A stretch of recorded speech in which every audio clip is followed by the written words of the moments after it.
Good news, bad news. Bad news is Jahmyr Gibbs is injured. Good news is we're about to hop in some fantasy football drafts and talk about where he should be going for the time being. And also, Underdog just dropped the Flock Community Contest number 4. So this is a brand new slate of drafts right here. So his previous ADP didn't matter at all. All these drafts are going to occur post Jahmyr Gibbs injury. So let's go ahead. Let's fire this up. And let's see where Gibbs goes. I hope I get an early pick. That way I don't have to be the guy deciding to take Gibbs or not at the beginning of the second round. And yeah, we're in here at pick 3. So that's great. We don't need to figure out what we are going to do with Gibbs there at the 1-2 turn. But let's see. Yeah, it's a hamstring injury. We don't know the extent of the injury at the moment. Let's see. Chris says, seems like he tore it. I did not see Jahmyr Gibbs tearing his Achilles. I really hope my phone's in here so I'm able to figure out how much Jahmyr Gibbs I've drafted this year, because previously I have loved the Jahmyr Gibbs profile. I literally tweeted out right before the injury occurred. Jahmyr Gibbs is the new Alvin Kamara, Austin Eckler, Aaron Jones, plus he's running behind the best offensive line in the league, plus the Lions project out to be the second highest scoring offense in the league. Like, I have been freaking excited about Gibbs. And now you're in a spot where it's just so much tougher to know what to expect. Pulling this up, my Lions exposures, I have 18% Laporta, 12% in Goff, 11% St. Brown, 10% Gibbs, 7% Jameson, and only 5% David Montgomery. So Jahmyr Gibbs' injury is very bad for me because Montgomery skyrockets, Gibbs plummets. I'm underweight Montgomery. So yeah, this is something that we need to figure out the impact of relatively soon. Yes, it is my fault. It is my fault. Apparently, Jahmyr Gibbs' hamstring is in the live chat right now, claiming he's good. Nestor says, I'm Gibbs' uncle. He's fine, guys. Well, my guy, you look pretty young to be his uncle. Pretty young. Aiden says David Montgomery to the moon. Now, of course, Jahmyr Gibbs is not out for this season. Of freaking course, we all know this. At least I'm assuming, hopefully. But hypothetically, any game that Jahmyr Gibbs were to miss, where do I rank David Montgomery? He's a running back that can catch the ball out of the backfield with no Gibbs. He will have all the red zone work. It's the best offensive line in the NFL. Any game that Jahmyr Gibbs misses, David Montgomery is probably, I'm ranking him behind CMC, I'm ranking him behind Brees, I'm ranking him behind Bijan. But I think he's right in there in line at like running back 5, 6, 7 for games that Gibbs misses. To read the Gibbs report, Jahmyr Gibbs suffered a hamstring injury at practice Monday. The Lions previously said he left the session early and was being evaluated with a leg injury. No details about the severity of the injury are known. Dave Montgomery and Craig Reynolds are the next 2 men up for the Lions at the running back position should Gibbs miss any time. Gibbs does go off the board here at pick 17. He does go 17. Jackson says Montgomery is the top 6 running back without Gibbs. Well, obviously Gibbs will be playing this year. At least that's what we're assuming. But yeah, just at the beginning part of the year, if Gibbs were to miss time, Montgomery has to be at minimum a top 10 RB. Okay. Brian says, in what round can I draft Gibbs with the hamstring? Here he goes at pick 17. We're going to take Saquon Barkley to pair up with Tyreek Hill. I feel very comfortable with that. Obviously, we're going to do a bunch of these drafts right now, so we're going to get a great sense of where Jahmyr Gibbs is going. And I will, for y'all, just trying to make things as transparent as possible with what his price is. I'm not going to take Gibbs in any draft tonight, and we'll see where other people are willing to draft him now. I'm not going to take Malik Neighbors here. I know that the ankle injury doesn't seem that serious, but just with how bad the offense is going to be, I don't want to take a rookie wide receiver in a horrible offense at the 2-3 turn, even if he is phenomenal. But we're going to go ahead. We will take Evans here. If you were drafting in a regular redraft league, definitely take Kyron Williams over Mike Evans. just specifically in these underdog drafts where wide receiver is going to be difficult to find later on, I do think that we are kind of going to be forced to go ahead and take the wide receiver, knowing we're going to get running back values later. Now, of course, real quick, if you don't know what we are doing here, we are drafting on Underdog Fantasy. I mean, we draft here every single night on this live stream. I've done it for years and years and years. They're best ball drafts, so there's no time commitment at all during the season. It's how I draft hundreds of teams every year. It's how I won $150,000 on Underdog 2 years ago. And this is actually a flock tournament. Underdog drops flock tournaments every Monday and Thursday night for us. So if you want to draft in one of those tournaments with me or just any tournament, you can find that link to Underdog Fantasy in the description, in the comment section, in the live chat. And if you use code FLOCK when you sign up to Underdog, you will get my 2024 rankings, my 2024 draft guide, a 2024 ADP consensus cheat sheet, all three of which will be updated and sent every single Sunday for you until the season starts. You'll also get a 50% deposit bonus up to $250. And at the same time, you'll get a Christian McCaffrey special pick'em more than less than half a total yard for week 1 against the Jets. But let's go ahead. Falani says, I'm going to do a flock community for it. Hell yes, my guy. Hell yes. Grant says, I'm in here at 4, saw your name in the draft and had to stop by. Let's go, my guy. Happy to draft with you. Thank you. Now, Mahomes goes at 38. Borges says, is A.J. Brown a lock at 9? In best ball, yes, A.J. Brown's a lock at 9 just because wide receivers are going to be pushed up. Previous to the Jahmyr Gibbs injury, in your redraft league, I was ranking Jahmyr Gibbs at 9. Now, obviously, that is going to be a little bit different. So in your redraft league, now that Gibbs is falling, I think, yeah, you may have to go through and you may have to lock in A.J. Brown at pick 9. Okay. Let's move this. Webb says, don't draft until Labor Day weekend. Blah, blah, blah, blah. My guy, in these tournaments where it's a $25 buy-in, $1.5 million for first, you have some risk drafting early, but also imagine being the guy that took Dave Montgomery in round 8. Look at how much upside you have when you hit on a guy that way. That's how you turn $25 into $1.5 million. Now, we're going to take George Pickens at pick 46. Like we discussed, wide receiver is going to be difficult to come by. And knowing Vinny behind us, I think was going to be taking one of those guys, whether it was Lamar or Andrews. I wasn't comfortable getting the Lamar Andrews stack. Didn't expect it to be the case. So we're going to go with Pickens. And I was actually wanting Josh Jacobs on the way back around to us in the 5th. Y'all know Jacobs is one of the very common selections I've made so far this offseason. Somebody that I've drafted almost none of because he used to go in the middle of the 4th round was Christian Kirk. Here, getting him at pick 51, I do think it's going to be a little bit of a unique build. It will set us up with the ability to go Trevor Lawrence a little later on as well. So we're going to go ahead and we will take Christian Kirk here at pick 51. Austin says Christian Kirk instead of Jacobs is so 100% I agree with you. And what's crazy is Josh Jacobs used to have that ADP of like 53, and I used to be able to get him in the late 5th in some drafts. And Christian Kirk used to go in the middle of the 4th in every single one. Where it looks like people are wising up, looks like people are moving Josh Jacobs up as they should. But yes, Teresa, happy to see you. I hope you got my email this morning. I sent you over that draft guide. And also, if you have not done so already, please go down there, drop a like on the stream. Jay says, in a full BBR 12-team league, pick 9, AJ or Garrett. I'm going to go AJ Brown over Garrett Wilson relatively easily. AJ Brown's had 3 straight seasons with over 2.7 yards per route run. AJ Brown is a freaking monster. Sean says, just checked. I have 0% exposure to Montgomery.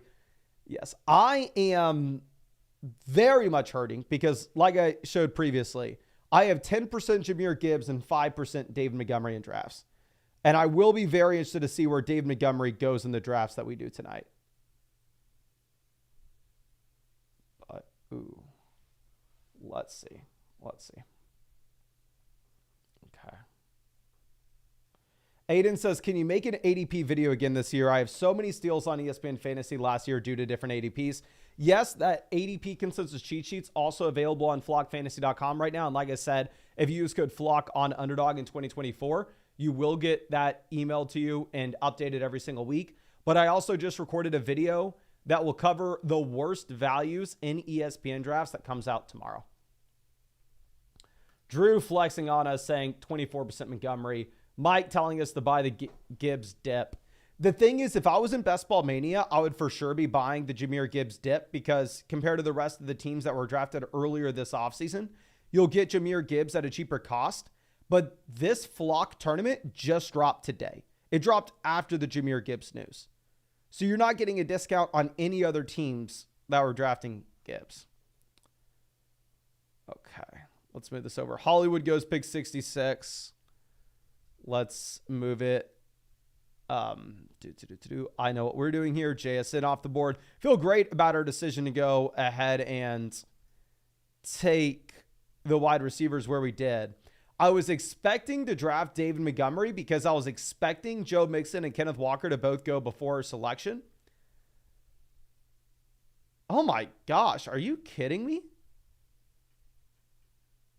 We're going to get David Montgomery with the potential banged up Jahmyr Gibbs here at pick 75?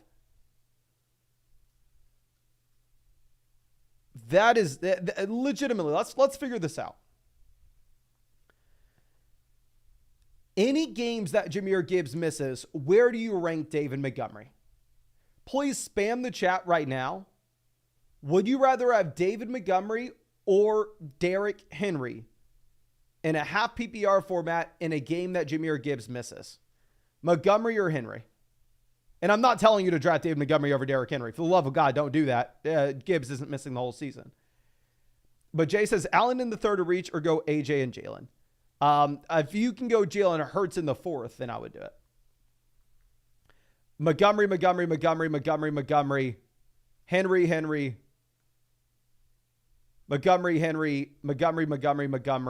Monty, Henry, Monty. Yeah, so I would rather have Montgomery in a game that Gibbs misses over Derrick Henry relatively easily. Better offensive line, a running back that's going to catch significantly more balls, more points scored in Detroit overall. Is also going to have, almost a comparable amount of rush attempts. I think any game that Gibbs misses, I would rank Montgomery behind CMC, Brees, Bijan, but he would be in the tier of Achane, Taylor, Barkley, Kyron, and dependent on matchup for me. Maybe non-PBR format, I go Derrick Henry there. And I know Montgomery obviously didn't catch the ball at all last year. In any game that Jahmyr Gibbs is healthy in, David Montgomery's not going to have a receiving role either. But the hypothetical we're spitting here is if Gibbs misses any time. Okay.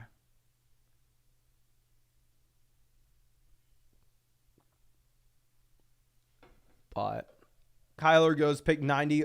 Obviously, we need to be considering what quarterbacks we are looking at a little later on.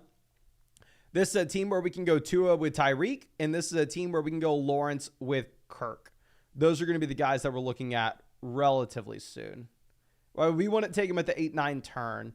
Jalen Wright off the board at pick 91. Really surprised to see that. Yes, you had the head coach coming out saying like, oh, maybe we use 4 guys, blah, blah, blah. Come on. Jordan Addison, my most drafted guy. I'm going to continue to slam Jordan Addison here if he's going in the range of Cortland Sutton, Joshua Palmer. Easily. Y'all are letting me crush this. Y'all must be letting me win this tournament because it's a flock league.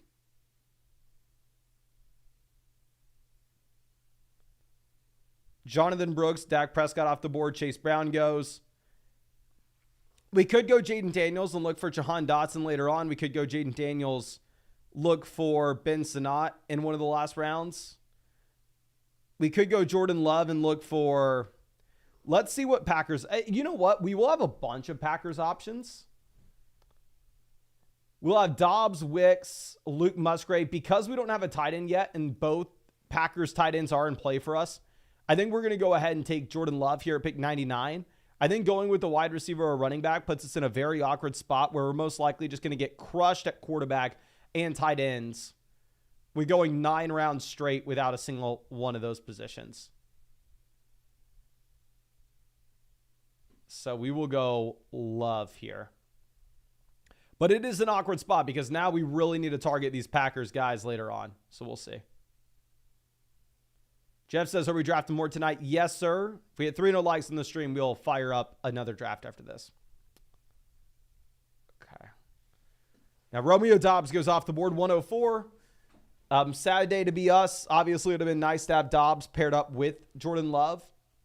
Now, just in case you are new to the Flock tournament here on Underdog, this tournament structure, 1 out of 12 teams in this league are going to advance to the fantasy football playoff tournament. There in week 15, you have a head-to-head matchup, you versus one other person. And week 16, you have a head-to-head matchup, you versus one other person. And then in week 17, there's a 100-person final. So you definitely need to have at least one stack to go through and try to have a massive spike in that week 17 final. But outside of that, should be easy to advance in weeks 15 and 16. But Young Dolly says, I'm the last pick in my main fantasy league, 10-team PPR, unique position, and I don't know how to strategize. Any tips? Expected round 1 pick is A.J. Brown. If it's a 2 wide receiver, single flex league, my main tip would be don't go wide receiver out the gate. Because if it's a 10-team league where you only start 2 wide receivers and 1 flex, you're going to have phenomenal wide receiver values making it to you in the middle rounds. You want to put yourself in a position where you can take advantage of those values. So I would recommend not going wide receiver, but maybe instead going like A.J. Brown, Saquon Barkley. Or if we get a report tomorrow saying Gibbs is okay, A.J. Brown, Jahmyr Gibbs. But today I probably wouldn't make that call because this is the second hamstring issue that Gibbs dealt with this offseason. Okay, Lawrence off 116. Lawrence was going to be in play for us because we had Christian Kirk. Brock Purdy not in play for us. We have no Niners. Purdy doesn't really have much rushing upside. And Dontavian Wicks went before us as well. So it looks like instead we are going to have to pivot over to some of the tight end options in Green Bay. We'll go Shaheed 118. Shaheed's a great example of someone that can make a difference in best ball, like where we can see some random spike weeks for Shaheed. Whereas if you're going to be looking at what you have in a real redraft league, it would just be impossible to know when Shaheed's ever going to produce. And I would almost rather just roster any running back in this range. So if this was Best Ball Mania and 2 teams would advance, I think we go Trey Benson and just look for the highest ceiling in weeks 15, 16, 17. Specifically because this is a league that you need to have a ton of points. You have to be the best team out of this 12-team league to advance to the playoffs. I think we most likely go Jerome Ford and lock in some just early season points here. But like I said, if it was Best Ball Mania instead, I think we go Trey Benson because they're in that style format. We're just trying to chase the highest ceiling possible in weeks 15, 16, 17, which I don't think that's the case in the Flock tournament. But Jacob says 12-team PPR, Dak, Mixon, Connor, Lamb, London, Andrew Smith. And then on the bench, we have Palmer, Ladd, Thomas, Jaleel, Benson, and Ty Chandler. I like that we're rostering the running backs down there at the bottom of the bench, especially these guys like Jaleel, Ty Chandler, where if we see them early on in the season, they don't have the role that we like, we can just easily go out there and cut them. We have the Dak Lamb stack. We have the elite tight end with Andrews. It's a good team. I would probably look to sell high on Connor if he comes out and just crushes at the beginning of the season, because I do expect that Benson should expand his role. Okay, so Taco coming out. Happy to see it, my guy. Says 12-team PPR, pick 10. Hurts at quarterback. Running back, we have Kyron Connor. Wide receiver, A.J. Brown Pickens. We have, oh, thank God we have Laporta here. Phenomenal. Flex Godwin on the bench. We have Mostert, Rome, Blake, Algier, Jalen Wright, Dotson, Sticky Ricky. This is a great team. This is the exact kind of roster that you want in a league where you start 2 wide receivers and 1 flex. Where you get the elite quarterback with Hurts, you have him stacked with A.J. Brown, you have the elite tight end with Laporta, you're able to use the additional roster spots down at the bottom end to go and chase those high upside running backs such as Blake Corum, Tyler Algier, Jalen Wright, Raheem Mostert. I freaking love that team, my friend. Okay. So let's move this over Cole Kmet off the board. Let's figure out where we are going to go next. So Goff obviously falls very far in this draft for us. Technically, we would pair him up with Montgomery. I'm not super excited about that. Instead, I think we're going to go ahead. We're going to get our 5th running back here in Zach Charbonnet. Charbonnet is falling just a bit based off the idea that Kenneth Walker is going to have the 3rd down role based off what we've heard with this coaching staff. But it's not a guarantee, even if they have mentioned that. So I'm not going to lose my mind just assuming that's 100% happening. And we are going to go ahead. We are going to take Luke Musgrave here. Awkward spot taking Luke Musgrave over the falling value in Jared Goff. But specifically when we whiffed on our Jordan Love stacks previously with Romeo Doubs and Dontavian Wicks, I think we do want to put ourselves in a position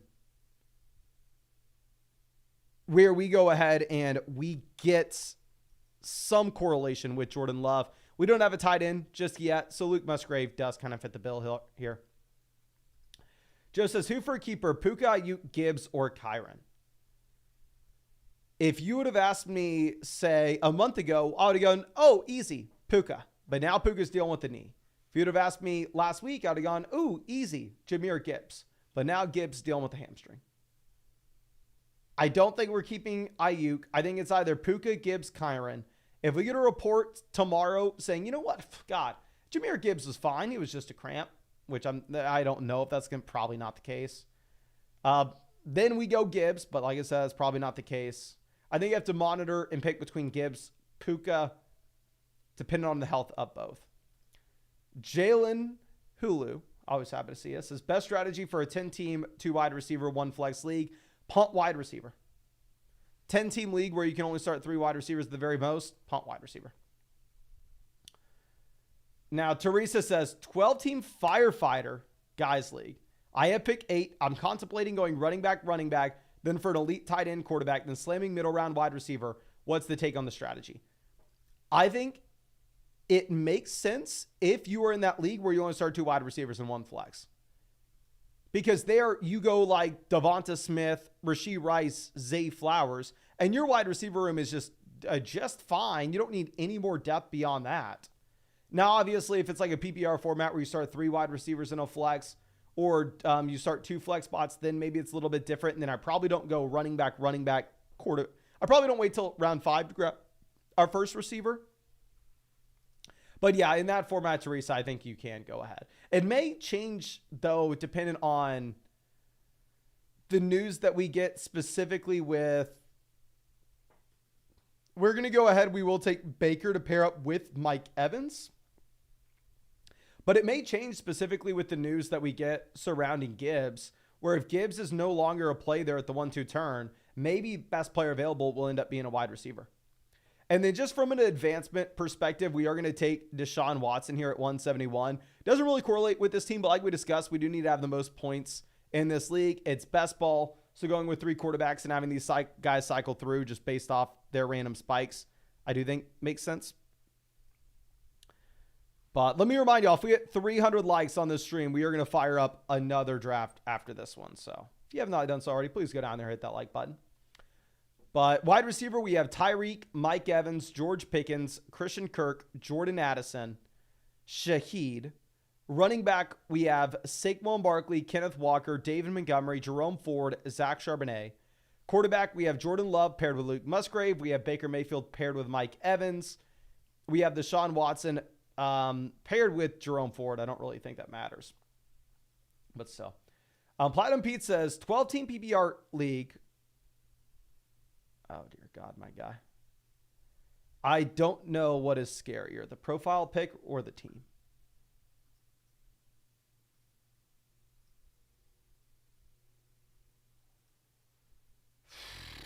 Great quarterback with Case Keenum. Phenomenal running back, too, with one-legged Keaton Mitchell. I'd be worried if Treylon Burks was your wide receiver, too, but thank God it's Trenton Burks. You're going to do just fine there. And then flex Jake Bobo. You're going to be in a perfect spot, my guy. Perfect. Couldn't get better. Yeah, Jake Bobo confirmed league winner. There are these things that I wouldn't recommend you eat them unless you're going to go like run 13 miles, but there are these things that I'll eat before my runs called Bobo bars. They're essentially just like oat bars with like sugar and crap in them. And oh my gosh, freaking amazing. Love them. Okay.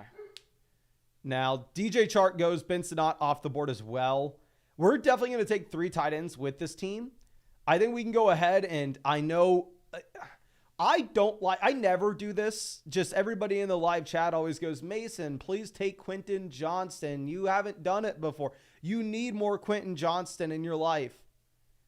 And I may not... I may not be in the same boat with y'all. I may not understand where y'all are coming from, but we have enough people begging us to take Quentin Johnston that sure, we will go ahead. We will take him here.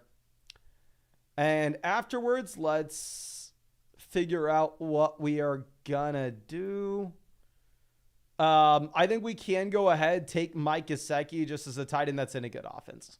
And then we're going to go with another tight end in round 18. But let me show off this team for you. Actually, we already showed off the team. Let me just queue up some of these tight ends here. We'll queue up Jelani Woods just to maybe have a unique pick. And then just make sure if someone snipes us on Woods that we're at least taking a tight end. But let's go ahead. Let's hop into another Flock Community Contest. We're going to try to speed run these bad boys. That way we can get as many data points as possible with where Jahmyr Gibbs is going right this second and where David Montgomery is going as well. Okay, we're pick 7. So it will be interesting. I think in the last draft, it was either the team at 7 or the team at 8 that decided to take Jahmyr Gibbs there in the second round. Don't know if we are going to do that. Like I said, I kind of like the idea of me not taking Jahmyr Gibbs at all in these drafts tonight, just to kind of show y'all where Jahmyr Gibbs is going to be going.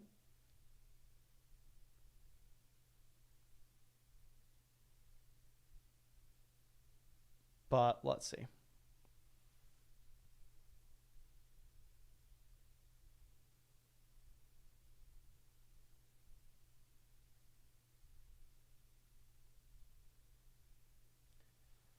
Let's go. Judd says he was at pick 18. So yeah, we'll see if Gibbs goes before us in this one. I don't want to say too much, of course, just because I want to see what people are naturally doing here. Okay.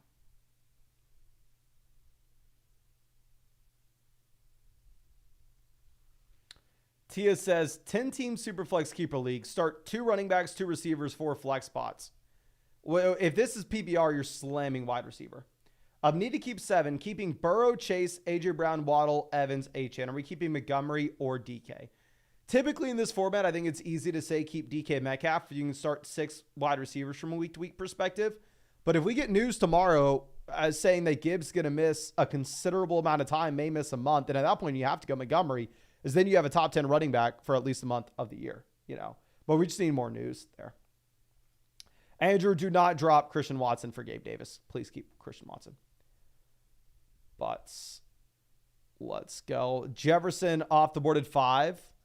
It is interesting. I definitely have seen more CeeDee Lamb going at pick 1 than previously. We'll go ahead. We will get Amon-Ra St. Brown. You make an argument, oh, no, Jahmyr Gibbs means this offense is going to be worse. No, Jahmyr Gibbs means fewer trips to the red zone. You'd also make an argument, oh, no, Jahmyr Gibbs means more targets to St. Brown. So I don't really think it has too much of an impact one way or another. Okay. But Brees goes pick 8, AJ Brown, Garrett Wilson.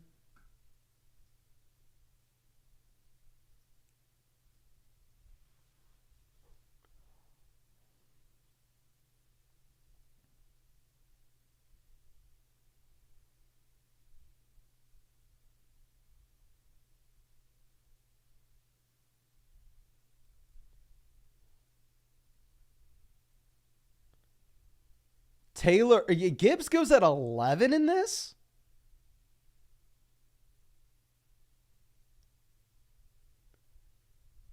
Dear God.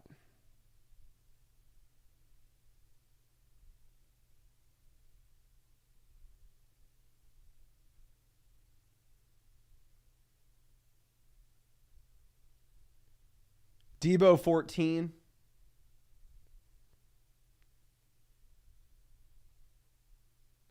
I would not be taking Gibbs here right now. There's no way.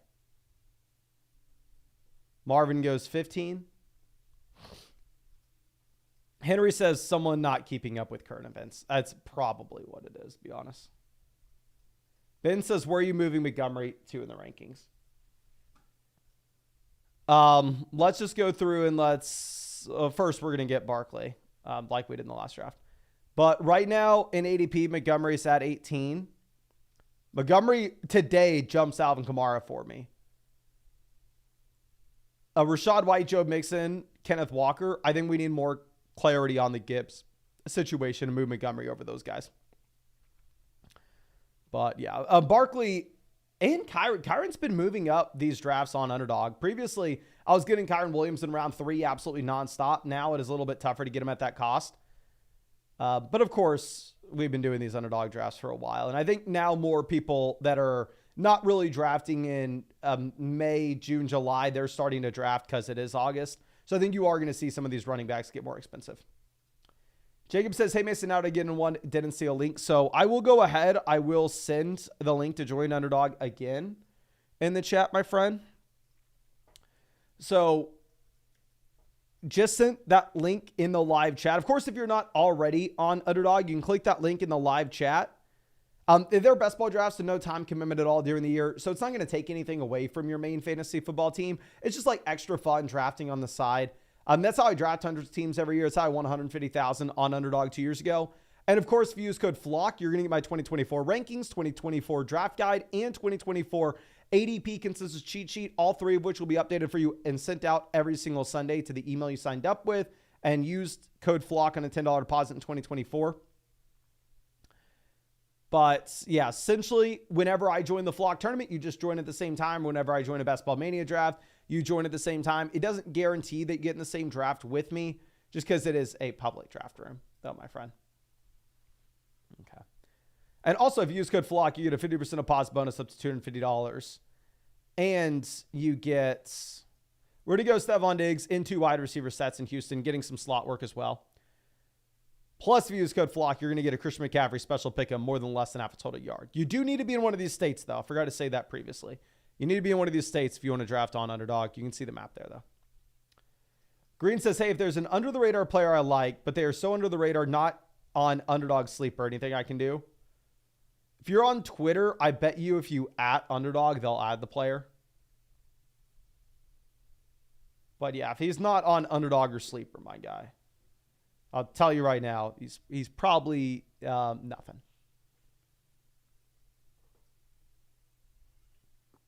Dyson says, James Conner for David Montgomery, still worth it with a healthy Gibbs. Yes, go Montgomery. There's too much upside for Montgomery there. Okay. Let's move this over.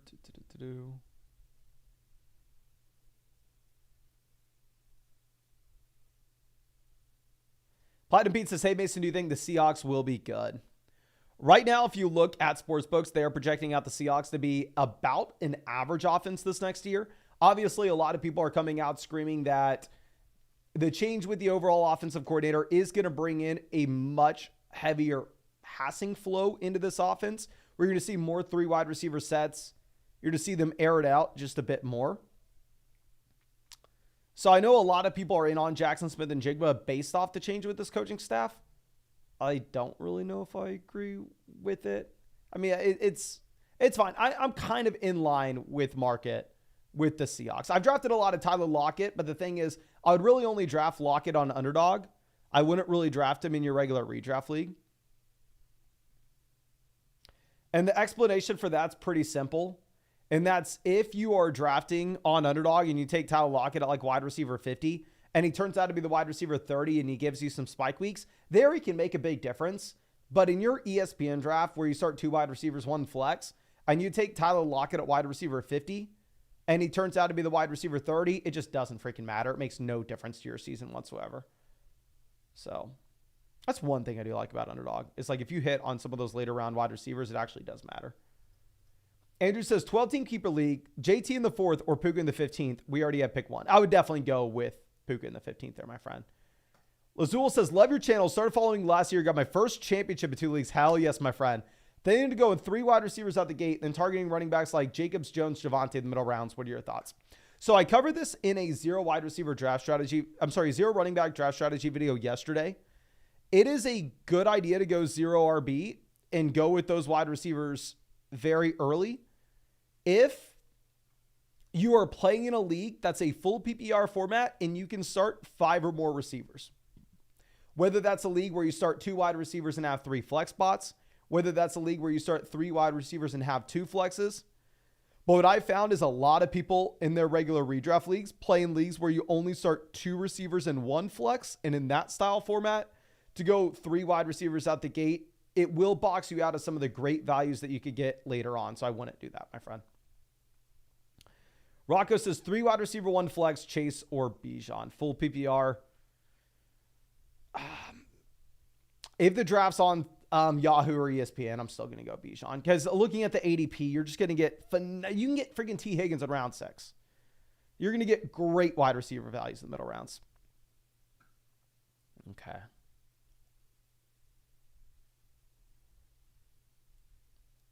Let's go.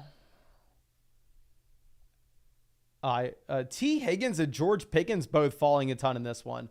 Looks like we are going to get a bit of a unique build here with really either value based off where the ADP lines up. There shouldn't really be too many Amari or Higgins combos at all in this draft.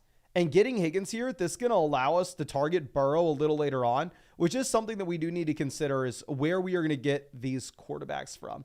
So now we get the ability to go Burrow with Higgins. We get the ability to go Stroud with Diggs. We can go Goff with St. Brown. We can go Deshaun with Amari. So even though we didn't get an elite level quarterback, we still do have a bunch of outs here as well.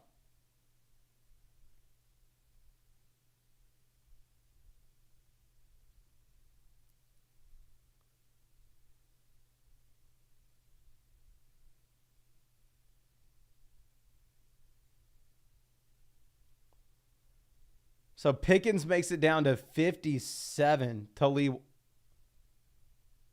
Dear God.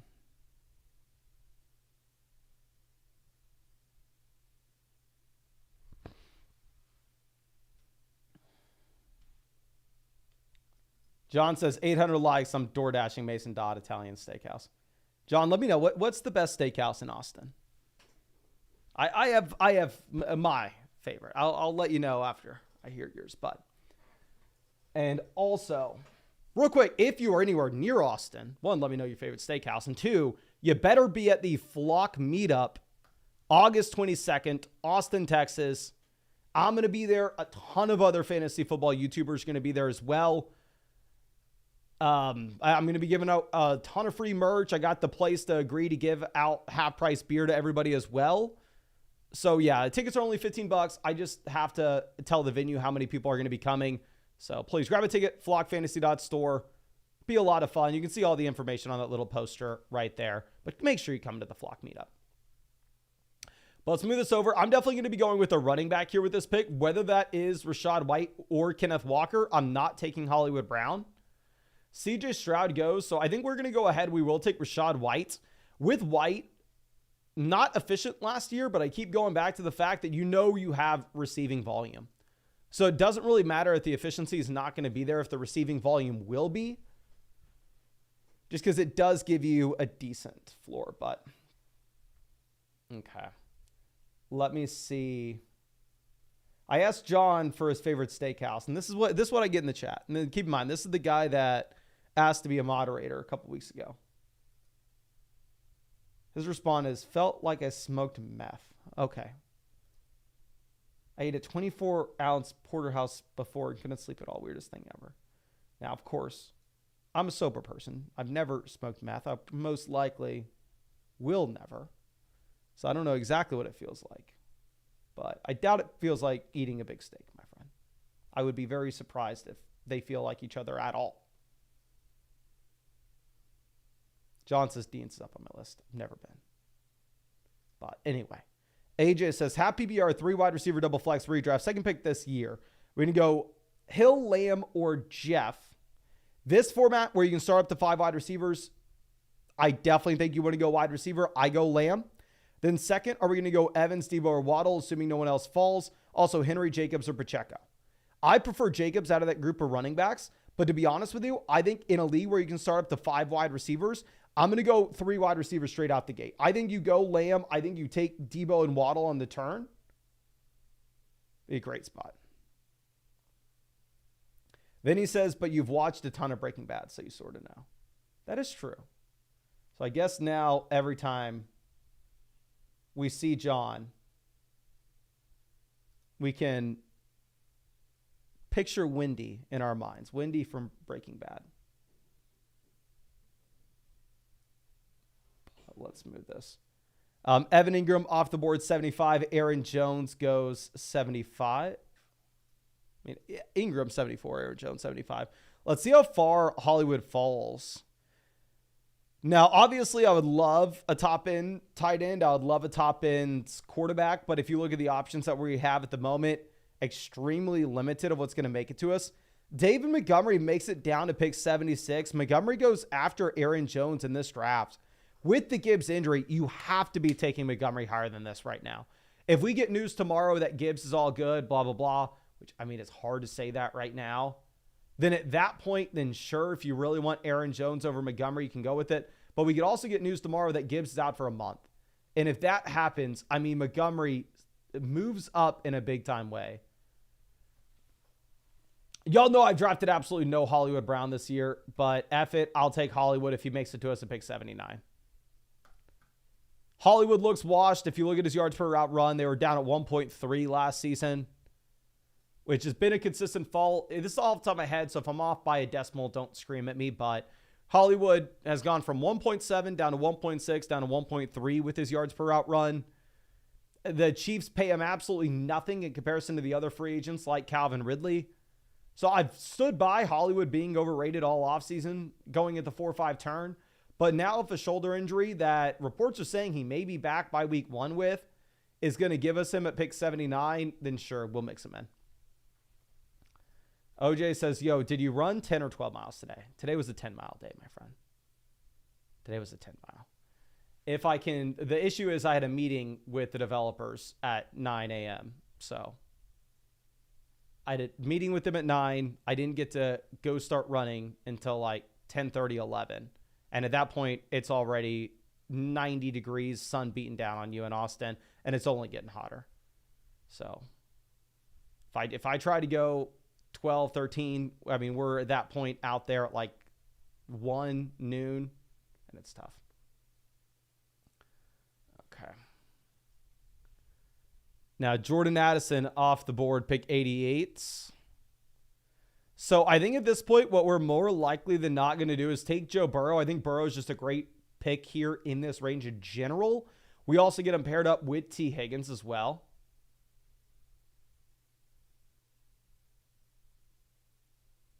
Okay. So we're going to go ahead. We will take Joe Burrow at pick 90. Take him ahead of Hopkins and ahead of Zamir. So now at wide receiver, we currently are sitting with Amon-Ra St. Brown, Stephon Diggs, Amari Cooper, T. Higgins, Hollywood Brown. At running back, we have Saquon Barkley, Rashad White. And at quarterback, we have Joe Burrow. Okay. OJ asking if we have a Strava. My guy, I'm rocking the Apple Watch Ultra, so I don't do Strava. I just do the Apple Watch fitness thing, which I like. And then I also have this other app, which I would actually recommend if y'all work out seriously, not just weights, but like cardio wise. There's this app called Athletic. It's like a $30 yearly subscription, whereas like Whoop is Whoop's like a $30 a month subscription. So I would never pay for Whoop, but this is like $30 a year. It's Athletic with a Y. And it's really cool. It tracks your recovery, your sleep, your exertion. It tracks your training load over time. Like it has like it's loading right now, but it has like a fitness and fatigue level. So let's see if it loads. Yeah, so you can see that's like that blue line's like the fitness going up. And then that purple one is my fatigue training for the Ironman. And then like I deloaded for the Ironman, so it plummeted down. Pretty cool. But OMG says 12-team, 2 wide receiver, 1 flex, double keeper league. Have Chase at pick 9, Laporte in the 12th. Do I target running back, then elite quarterback at 2, 3? If you can, yes. Obviously, it's going to come down to what kind of players your league mates are keeping. But if you're already having the elite tight end, you already have a stud wide receiver in a league where you only start 3 at the very most, then yeah, I do think it probably makes sense for you to go RB. Okay.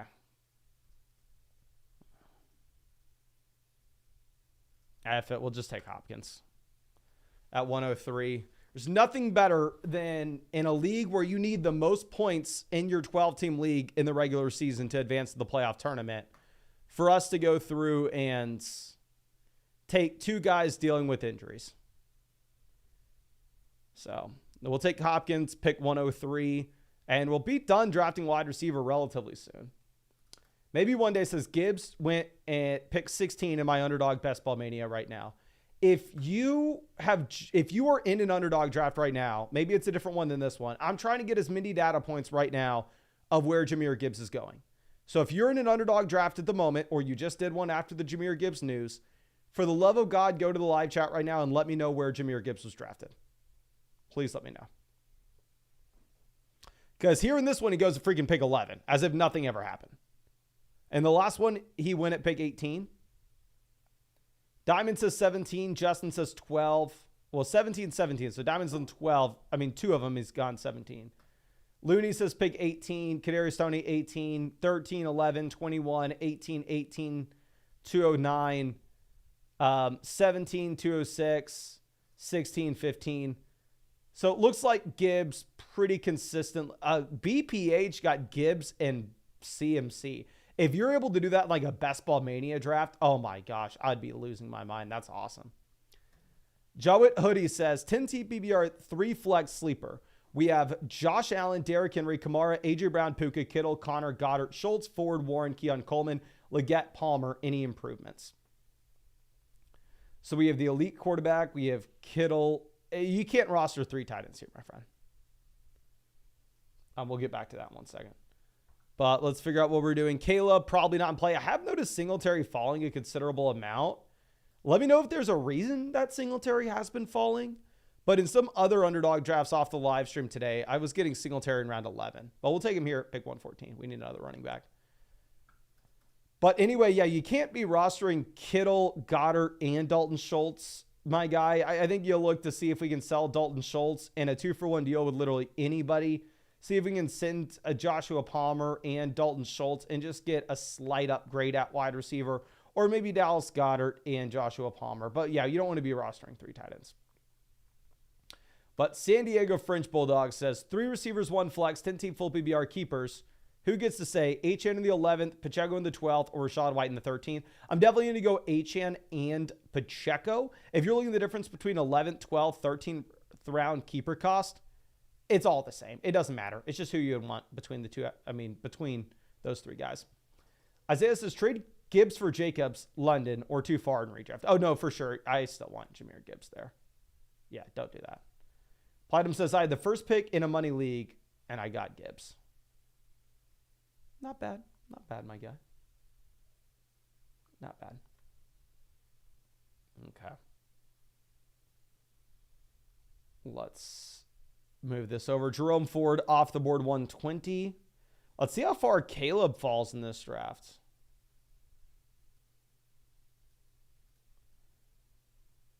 Okay, Rico Dowdle goes 122. Dowdle 121. Gus Edwards 122.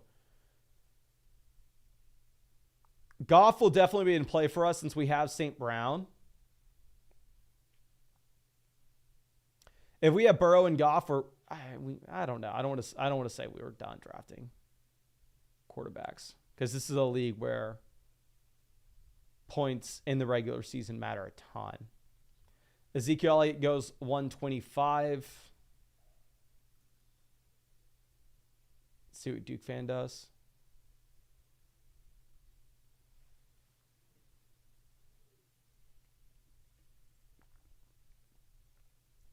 Goes Trey Benson. Perfect. We are going to go ahead. We are going to get Jared Goff here at 127.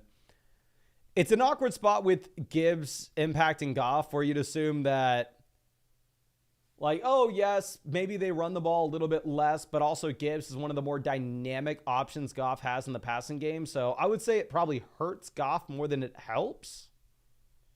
Like, maybe you can make an argument, oh, Dave Montgomery goes down. All of a sudden, they don't have the grinder running back and they skew a little more pass happy. Then at that point, I think you can make an argument like, oh, Montgomery going down doesn't really hurt Goff. Maybe it helps a little bit if it changes the overall scheme. But yeah, no, I think Gibbs, with how good of a weapon he is in the passing game, him missing any time is not good for Goff. Rolando says 10-team PPR second pick, 2 wide receiver, 1 flex. Save to go Lamb and then slam running back at the 2-3 turn, HN, ETN or something like that. 100%. Yes, I think so. Yeah, I did a mock draft with Fantasy Pros, and I essentially went Lamb at my second pick, and then I went, I think, Josh Allen, HN at the 2-3 turn. But that was a 12-team league. The number 1 Edgehead says, PBR keeper league, keep Adams, Cup, or DJ Moore. I would go ahead and keep Adams there, my friend. Okay. And longtime member of the flock, as always, says 20-team got sniped on Lawrence and Tua. Quarterbacks left are Cousins, Stafford, Baker, Levis, Geno, Bryce, Daniel Jones, Rodgers. What to do? DK Geno would be a stack. Maybe JJ McCarthy as well. Go Kirk Cousins in a 20-team league. I'm not necessarily caring nearly as much about our stacks. We just need to have a floor there with the production. So I do think we go Cousins there, my friend. Okay. So let's move this over. Frymuth off the board. So at wide receiver, we have St. Brown, Diggs, Amari, Higgins, Hollywood, Hopkins. I think we can go with one more receiver. But outside of that, we're really going to be playing catch up at tight ends. And we need a few more running backs.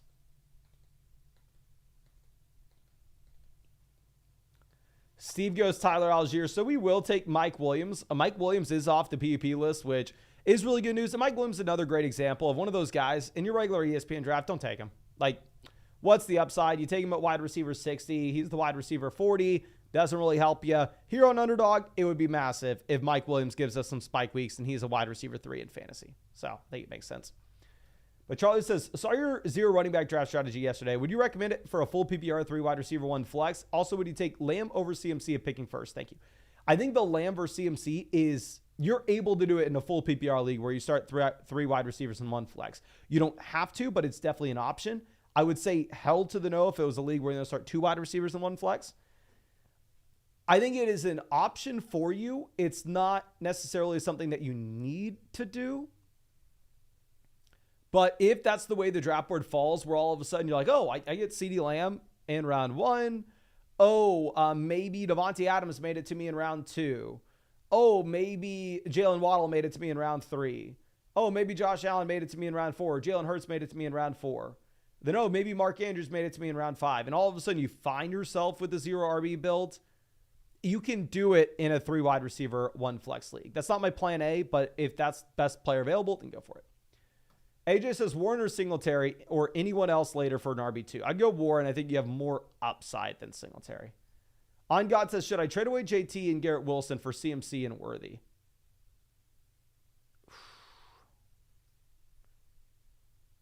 Obviously, upgrade at running back, massive downgrade at wide receiver.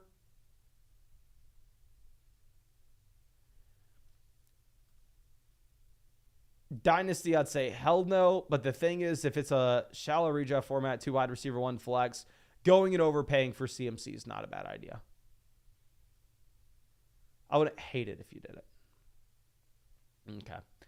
But now we are done drafting wide receiver in this draft. We are looking at quarterback, running back, tight ends. I think we are going to go ahead and honestly take our 3rd quarterback here. I think we're going to take Deshaun Watson. Another situation, for the love of God, in your regular redraft league, don't be taking more than 1 quarterback. But yeah, here Watson pairs up with Amari. And also for this tournament where we need a ton of points in the regular season to advance, I think Watson makes sense. But Miguel says 12-team PPR. Quarterback, we have Kyler Kirk. Wide receiver, we have St. Brown, Evans, DK, Dotson, Palmer, Judy, Bourne. Running back, we have Kyron, Montgomery, Algier, Brian Robinson. Tight end, we have McBride. Should we get Bijan? If you wanted to get Bijan, the deal would be you try to go through and try to sell like Mike Evans and Kyron Williams. If you can make a deal like that and go get Bijan, it's an absolute no-brainer. But outside of that, we have a wide receiver one. We have a running back one. We have a quarterback, tight end pairing stacked up that have a lot of upside. The only thing I would say is Kendrick Bourne's one of these guys that has no ceiling. Like, for sure, cut Kendrick Bourne. Go pick up a running back off the waiver wire that maybe if he has a role week 1, we can be excited. And if he doesn't, who cares? We can cut him. Okay.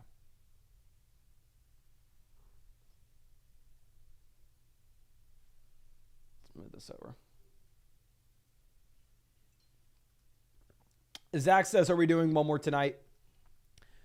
It is late, but if we hit 600 likes in this live stream, we'll fire up another draft, which I think we should be able to easily do. So if you have not done so already, please go down there, drop a like on the stream. Now, Nick says, thoughts on giving Montgomery, DK, Waddle for ETN and JSN? DK to JSN, downgrade, Montgomery, Waddle for ETN. I don't think you can do it unless if we get news Gibbs is 100% healthy, then sure, you do it, but I think you're paying too much with any shot that Montgomery has a massive role with Gibbs' injury. Okay, so we are just running back tight end through the rest of this draft here.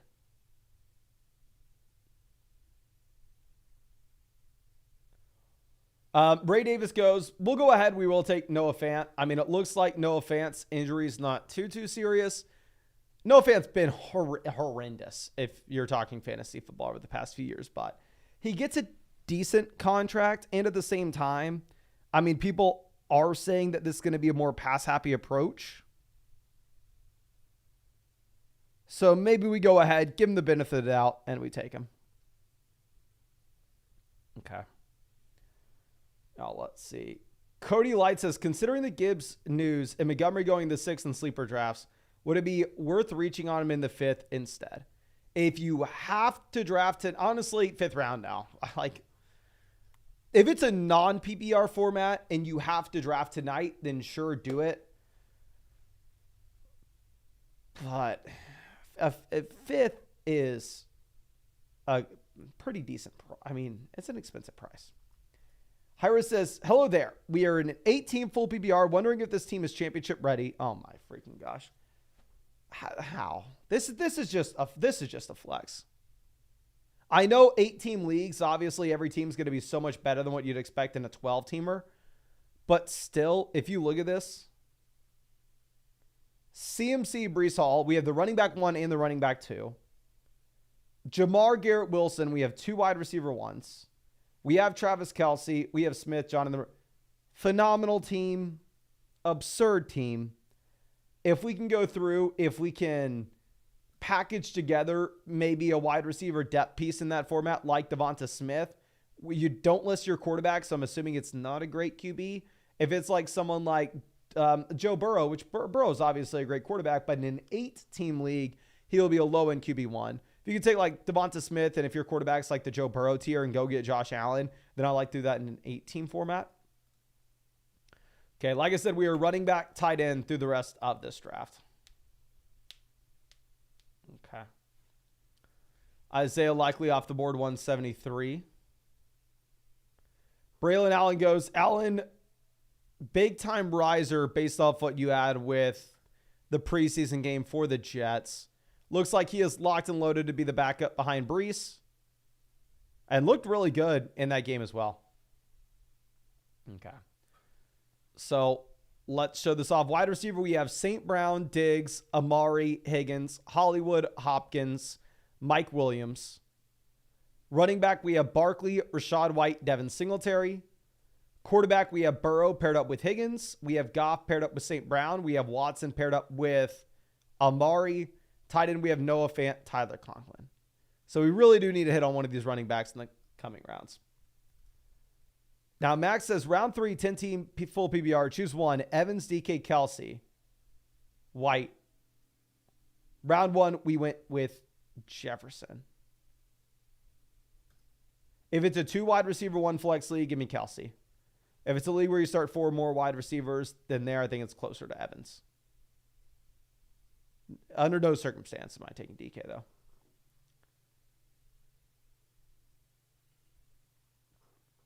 Now, Vidal goes 181. Reports that I read today made it sound like Vidal may not even be making the team here, which is an interesting development.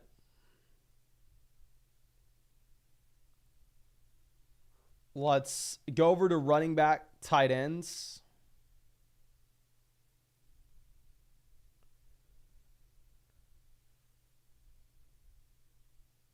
We need 1 more tight end and 2 more running backs.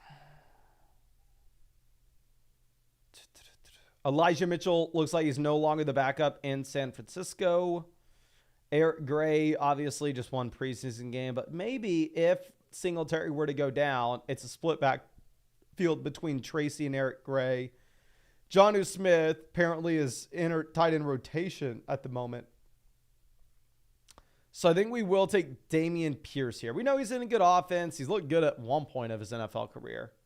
Obviously, no idea, but let's take him and let's hop into the next draft.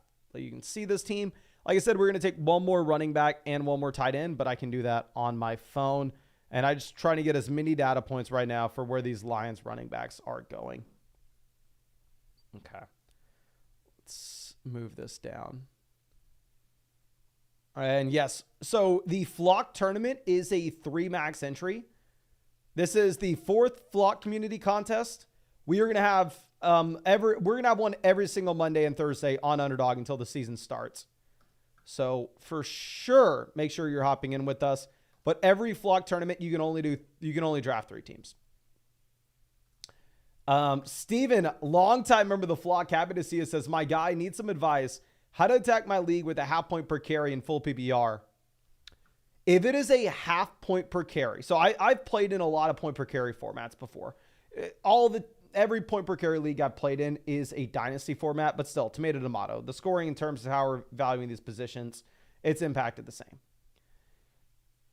In a point per carry aspect, when you're getting 0.25 points per carry, at that point, you need to be heavily skewing yourself into trying to load up on as many running backs as possible, because the high-end guys are going to dramatically outscore everybody else, and you're going to be putting running back in the flex spot way more often than wide receiver. In a half point per carry, it is even crazier. So those 3 flex spots you have, I would love if they are all filled by running back, even in a full PPR format. If you're getting a half a point per carry, Jonathan Taylor goes out there as 20 carries. That's 10 carries. It's 10 points on top of everything. So hit running back early and often. And also when you're looking at quarterback, one thing that people don't really pay attention to in a point per carry format is you need to be changing the quarterback you're going after. You really want to be looking for one of those quarterbacks that will run the ball like Lamar, Anthony Richardson, et cetera, et cetera. The other draft, we just took Jonnu. Country Connected says, yo, how are you feeling about Ayuk regardless of team? I would love if he is with the Niners. I think Ayuk more likely than not is going to come out and have a great season. Nick says, are you taking Lazard or Mike Williams with Rodgers back? I'm definitely taking Mike Williams there, my friend. Okay. Let's move this down. We're going to go ahead. We're going to take Chase at pick 4. I saw Teresa and a couple other people in the chat previously saying that Joe Burrow was not fully healthy. Yada, yada, yada. And my thing is, y'all know, I just really try to derive a ton of my value and projections from sports books.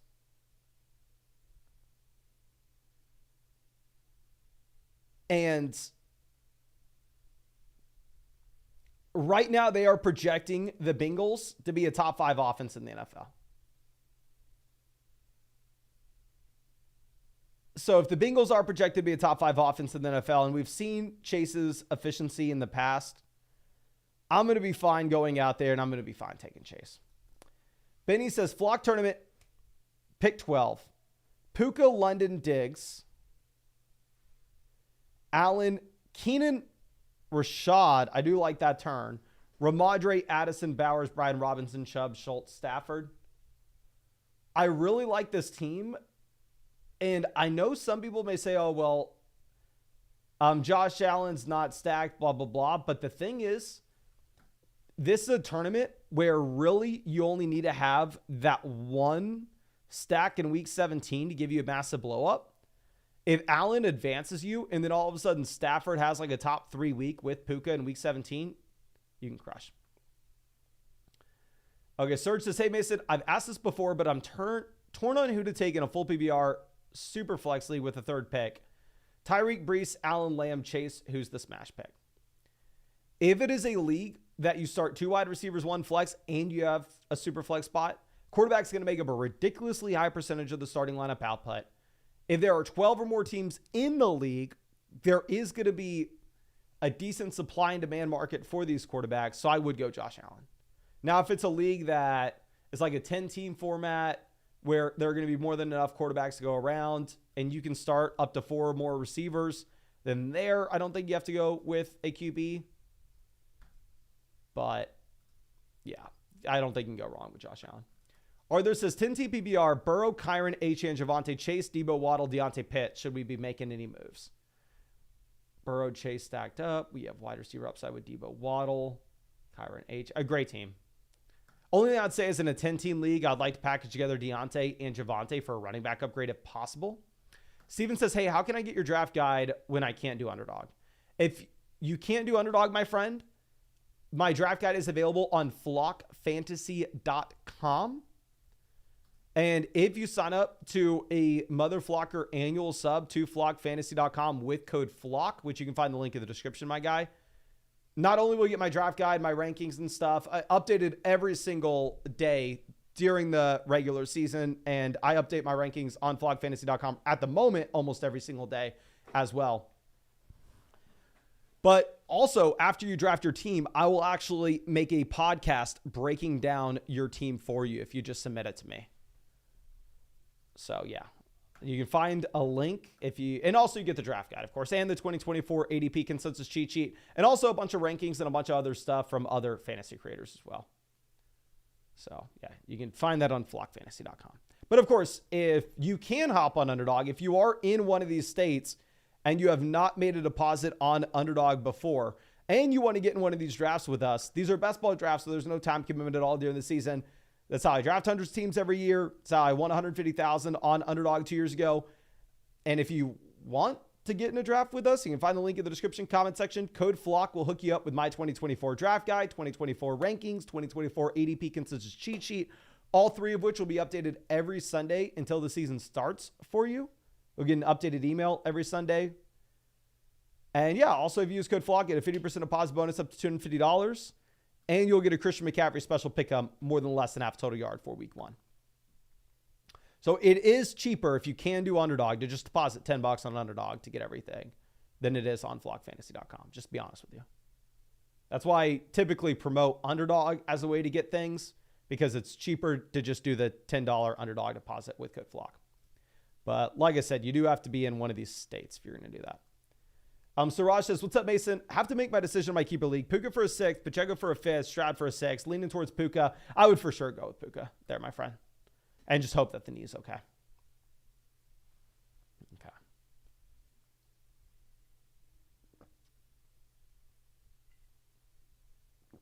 Josh Allen off the board at pick 36.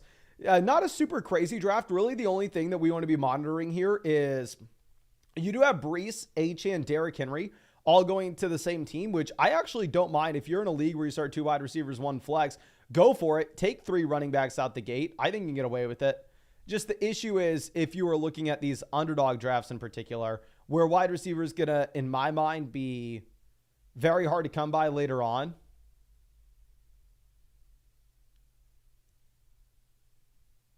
I don't know. I think it'll be very difficult to go 3 wide receivers out the gate. We'll see what he does, though. He gets Amari in the 4th.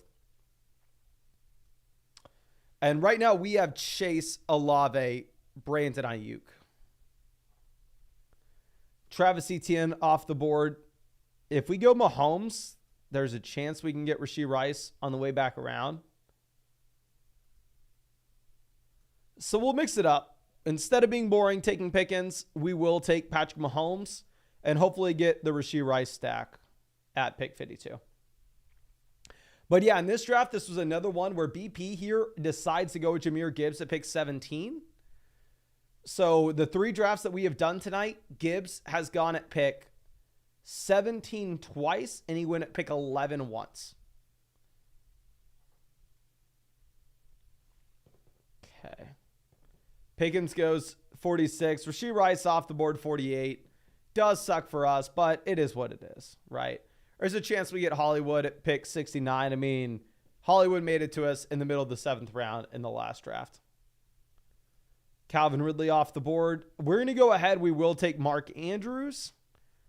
Yeah, Christian Kirk's the falling value. Honestly, Christian Kirk deserves to fall. I'm not going to say Kirk's a bad pick because I know on ESPN, on Yahoo, you can get him in like round 8. So sure, go ahead and go for it.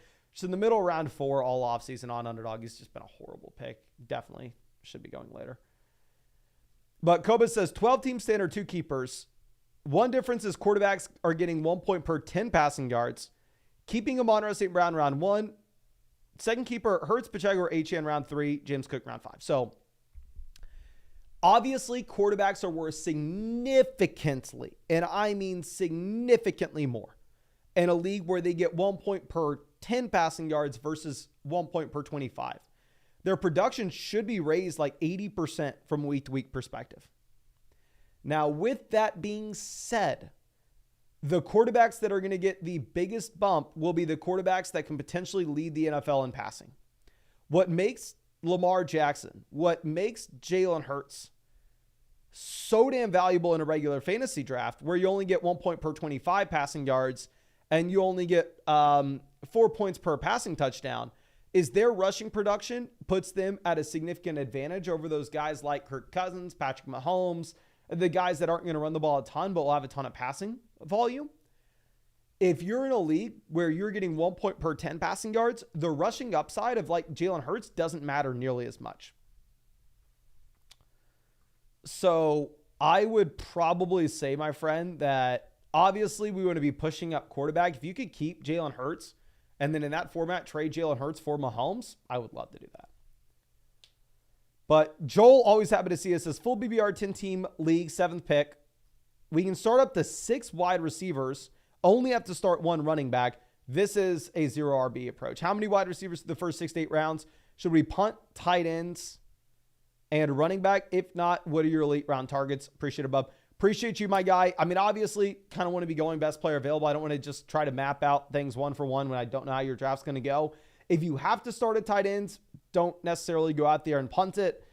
But for sure, we want to be devaluing tight end a bit, and we want to be going very heavy at wide receiver. And if you only have to start 1 running back, and it's a full PPR league, and we can start 6 wide receivers, yes, your draft is going to look, honestly, very similar to a draft like Underdog, where all these wide receivers should be dramatically pushed up. Okay, Edward says 12-team, 1-keeper league at the 104. Plan on going Jefferson, Chase, Lamb if he falls. Keeping HN in the 11th. What build should we be looking for out the gate? I think it's a phenomenal start. You go Jefferson, you go Chase, you go Lamb. We get HN back then. If you can go elite tight end, elite quarterback at the 2-3 turn and start off very balanced and then put yourself in a position where we can go wide receiver values in the middle rounds, I like that. Benny says, any tips for a first-time dynasty league? So obviously, one, if I've heard some people not realize that I actually got started on YouTube just with Dynasty Fantasy Football. I freaking love Dynasty. I make Dynasty videos every day during the off season. It's just on a different channel called the Dynasty Football Flock. So just separate note, if anybody wants to watch those, you can look up Dynasty Football Flock. I'm not posting there right now just because I'm so busy doing all this. But I would say early in your draft, go after the cornerstone assets. If you're new to Dynasty, go after the guys that would fit a contending team. Go after the guys that fit a rebuilding roster.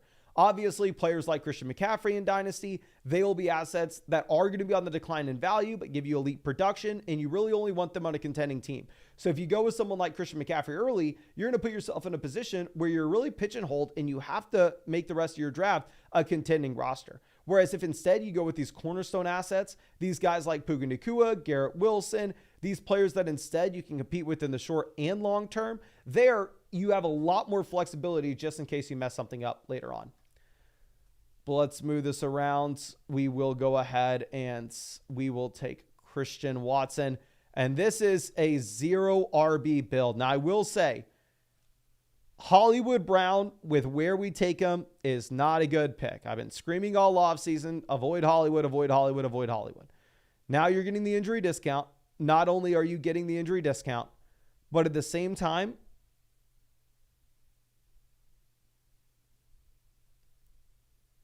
we have Mahomes, and based off the large player pool in week 17, we do kind of need a stack here. So we're going to go with Hollywood to pair up with Mahomes, but don't feel phenomenal about it. Okay.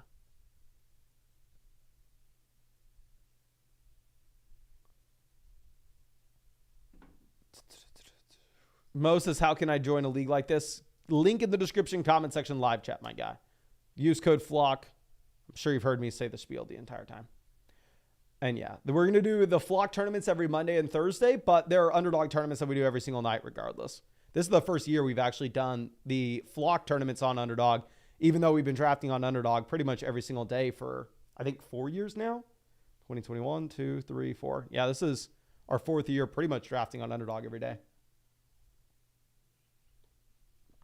And yeah, we are going to need some pretty serious running back values making it to us. Where typically in your regular redraft league, if you're drafting on Yahoo, Sleeper, ESPN, for the love of God, don't do this. You're not going to get the running back values that you want making it to you. But here, I think that we do have a shot of it happening.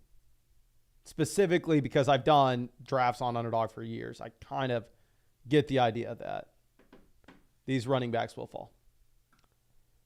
Steven says, just signed up, Mace. My plan is running back, then Hurts, then wide receiver round 4 and Kincaid. I want an elite quarterback with rushing upside and an elite tight end. In that half point per carry format, you know I love the elite level tight end this year, my friend. I would not recommend an elite tight end in a half point per carry league. They're going to make up such a small percentage of your starting lineup output. I love the idea of running back Jalen Hurts.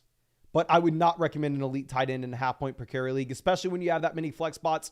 I really like an elite tight end in a league where you start 2 wide receivers and 1 flex based off the math and the percentage of the lineup that they're going to account for. But please don't do it in your league in particular.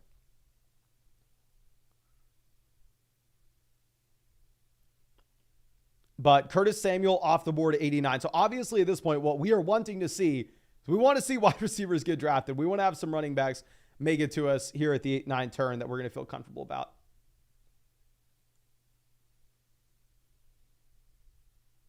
Okay. Cheekers on the clock. Only has 2 receivers. They go Jonathan Brooks there, 91. Altoid, pretty funny name, goes Cortland Sutton. We are going to get Najee Harris as our first running back at 93. Am I super excited? No, of course not. Am I super excited about my wide receiver room? Am I super excited about my quarterback room, my tight end room? Yes. And now the goal is to stay alive at running back. Just stay alive. Okay.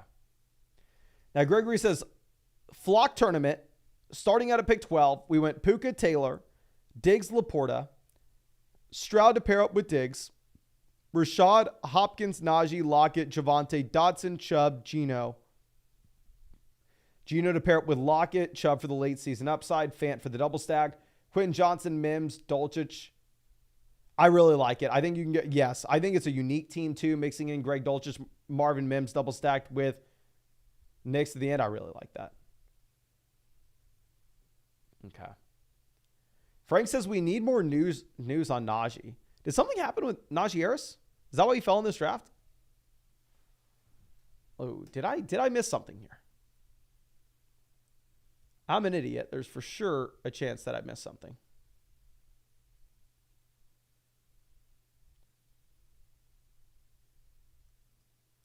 Let's figure this out.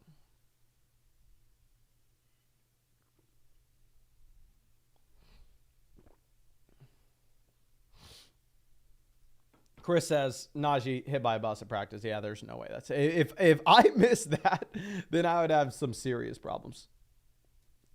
Najee Harris. Oh, crap. We are on the clock.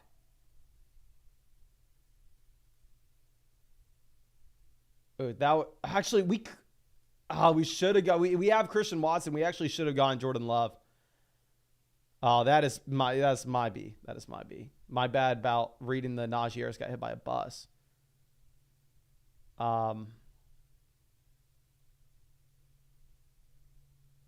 Yeah, I don't see anything about Najee Harris. I don't think we missed anything.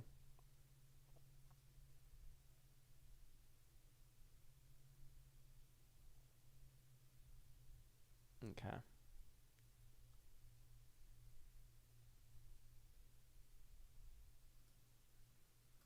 Chad coming out says 10-team Dynasty Superflex. Got Daniels at the 104. My guy. Are you kidding me? You went, oh no, this is a rookie draft. I was thinking a startup draft. I was about to lose my mind on you, my guy. Jane Daniels, 104, phenomenal. Brian Thomas, pick 12, great. Traded a future first in Dotson to grab Bo Nix, Xavier Legette. I don't like it because it's a 10-team Superflex league. I think that pick's going to be extremely valuable. Traded Shakir in a third to grab A.D. Mitchell. I like that one. But yeah, I think that if you just look at the names saying like, oh, I traded my first for Bo Nix and Xavier Legette, it doesn't sound bad. But there's a reason why Bo Nix and Xavier Legette both go in the second round in your draft this year. And it's just because in a 10-team Superflex league, those first-round picks are going to be worth so damn much. So if like you told me like, oh, it's a 14-team league, I traded my future first for Bo Nix and Xavier Legette. Oh, makes sense. But in a 10-team league, it's probably a little tough. But I love what we did at the very top. I was very worried it was a startup draft at first, though. Okay. So Caleb Williams off the board, 110. Dak Prescott falling a considerable amount here.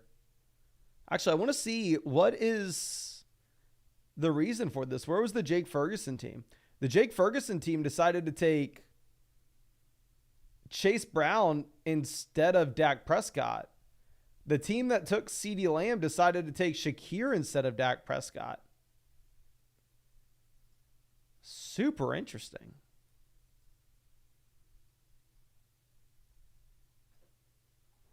Let's move this over. So now quarterback, we have Mahomes. Running back, we have Najee, Pollard.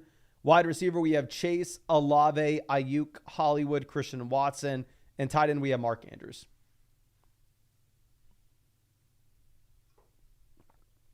Okay. Raymond Fox couldn't pass on Chase Brown. My guy, well, I'm going to let, okay, Altoid takes Dak Prescott. I was going to tell you, I'm taking Dak here and hoping Brandon Cooks makes it back around to us. We'll take Singletary. We're starving for running backs. Najee's our first running back. We got him at pick 93. So, yeah, we really need our Bs. Like I said, I have noticed in my drafts today off the live stream as well that Devin Singletary is falling a considerable amount. So, like, the ADP of 111 right now is not really valid. Just keep that in mind.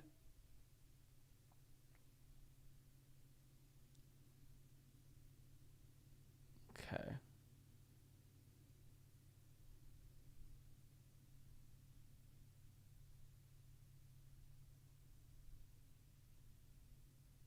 Jerome Ford off the board.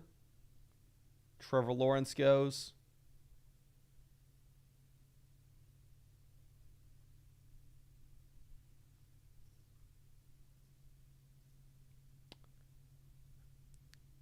Let's see.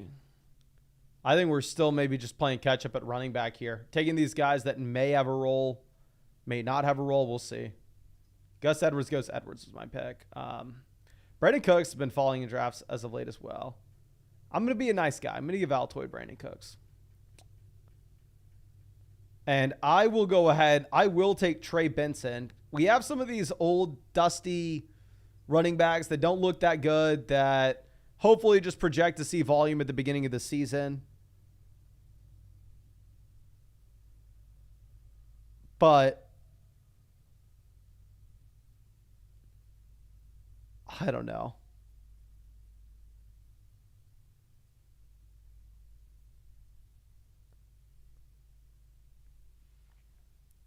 While Benson's not going to roll at the beginning of the year, My little monkey brain tells me that he has upside for whatever reason that is.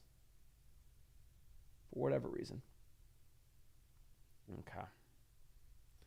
Now, running back, we're slowly but surely, hopefully catching up. We have Najee, Pollard, Singletary, and Benson. Dowdle off 128. Chase, always happy to see it. Says, Dynasty Startup, 10-team league, start 10 Superflex, half-point tight end premium, plus third-round reversal. Traded my 303 in 2025 second for the 403 in 2025 first. Great move, my guy. Even if you wanted to move that 2025 first during the season, it just gives you extra added value and a lot more flexibility during the year. Okay. And if we hit 900 likes on this stream, which we may already be there, I have no idea, we will go ahead and we'll fire up another draft after this, even though we are running really late and I have a ton of podcasts we have to do on flockfantasy.com. And by podcast, I mean team reviews. But Charbonnet off the board, 136. Chubb goes 135. Chubb wouldn't have been someone I want to take on a team with Benson because their production profiles would line up very similarly, where these are guys that probably backfill a lot of production at the end of the year but aren't going to give you much at the beginning of the season.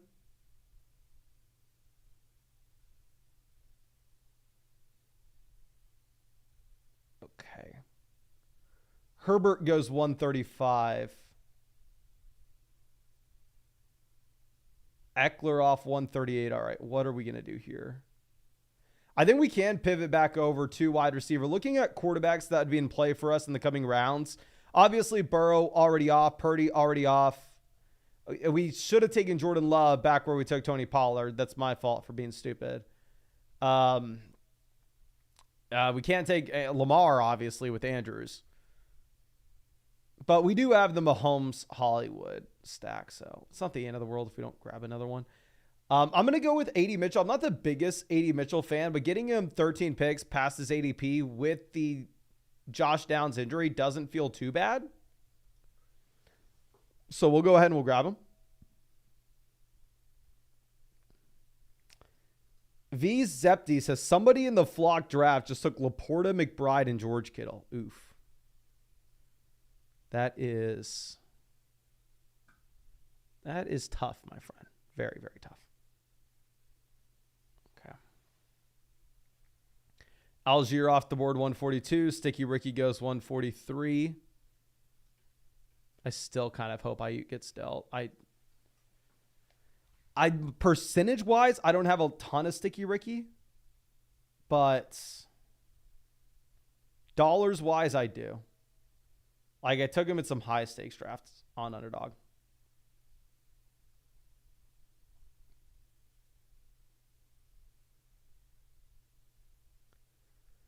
Jalen Wright goes, I don't want to take Josh Downs here. Cousin Stafford don't correlate for us. I've actually been taking a lot of Leggett in this range, but when we are desperate for running back, and it looks like Ty Chandler is very confidently the running back 2 in Minnesota. So if anything were to occur to Aaron Jones, he should have a very large role. And at the same time, he's probably going to see touches from a week-to-week perspective. It's not the worst idea in the world just going out there and grabbing him. Okay. So Demario Douglas off 149. Josh Downs goes 150.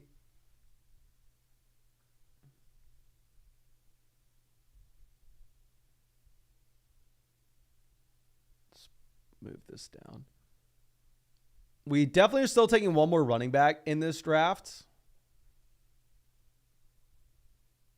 It's just awkward when we have the elite quarterback and the elite tight end with Mahomes and Andrews, and we wait this long to get our second guys.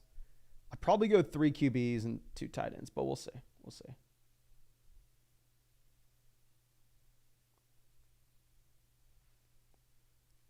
Naeem says, I'm still in a slow draft for the first flock community draft. Hope it's going well for you, my friend. But yeah, I don't think we're going to do the slow drafts for the flock tournaments anymore just because they've been filling so fast. If they're the slow drafts, they'd fill even faster. Okay.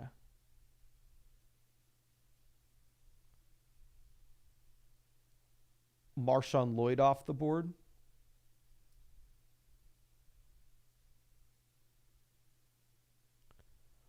Ray Davis, Tyler Conklin. Rodgers goes 159. So it does look like you have Cousins and Deshaun falling a considerable amount. We do need a second quarterback here. The issue is we don't have any correlating pieces, and these guys don't have rushing upside.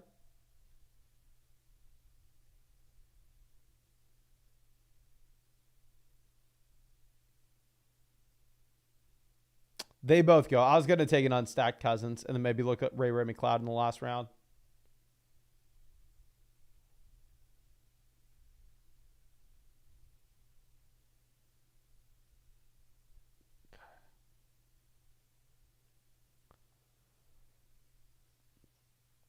Braylon Allen off 163.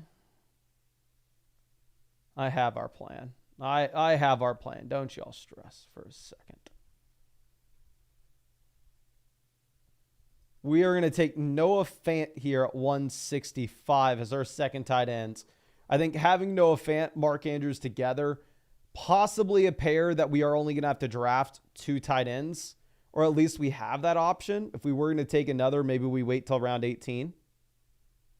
But I think the running backs in this range are going to be very comparable to the running backs that we have in the coming rounds. McMillan, Michael Wilson, both go.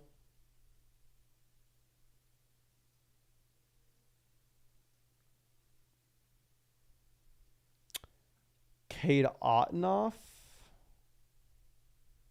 Yeah, we're going to get him. I think we're going to get Geno Smith here at 172. We'll pair up Geno and Fant. Call it a day at quarterback. For sure. Maybe I don't know. Like I said, it's just a tough spot, especially in a league where only one team advances in the regular season. We need so many regular season points. We are really asking Mahomes to hold down the fort for us here.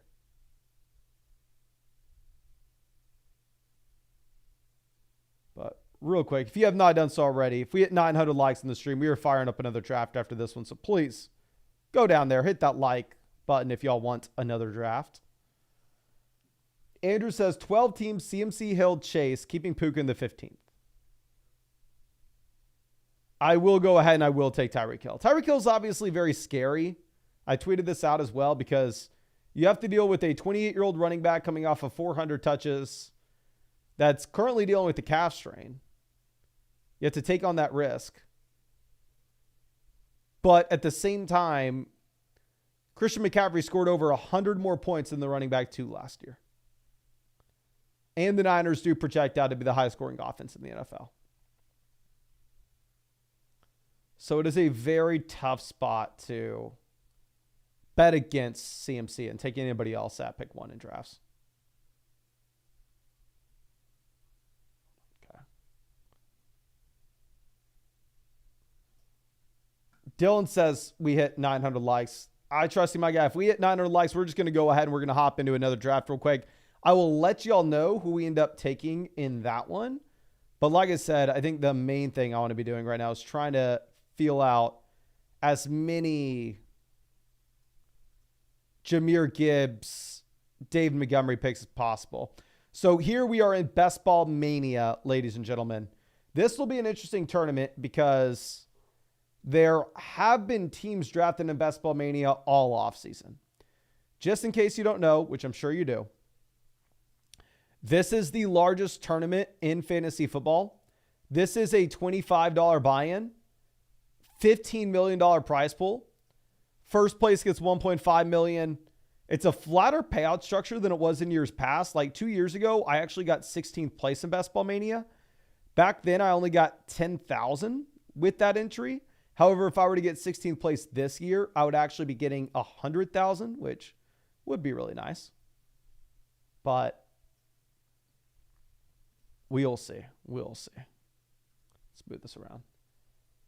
And in that that other draft that we're in. I know we need one more running back for sure, but outside of that, I do not know what we're doing.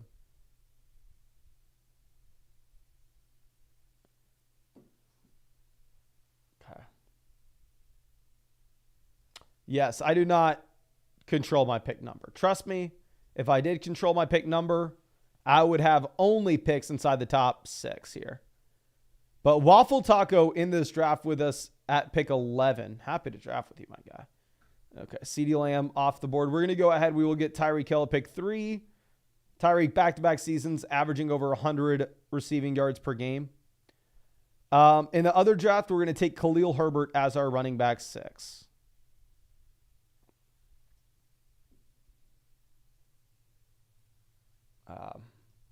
Yeah, Waffle Taco makes it out to every single draft with us. Appreciate you, my guy. Appreciate you. Okay. Jefferson off the board at 4. There aren't too many people. I'm the only person in this draft with a badge.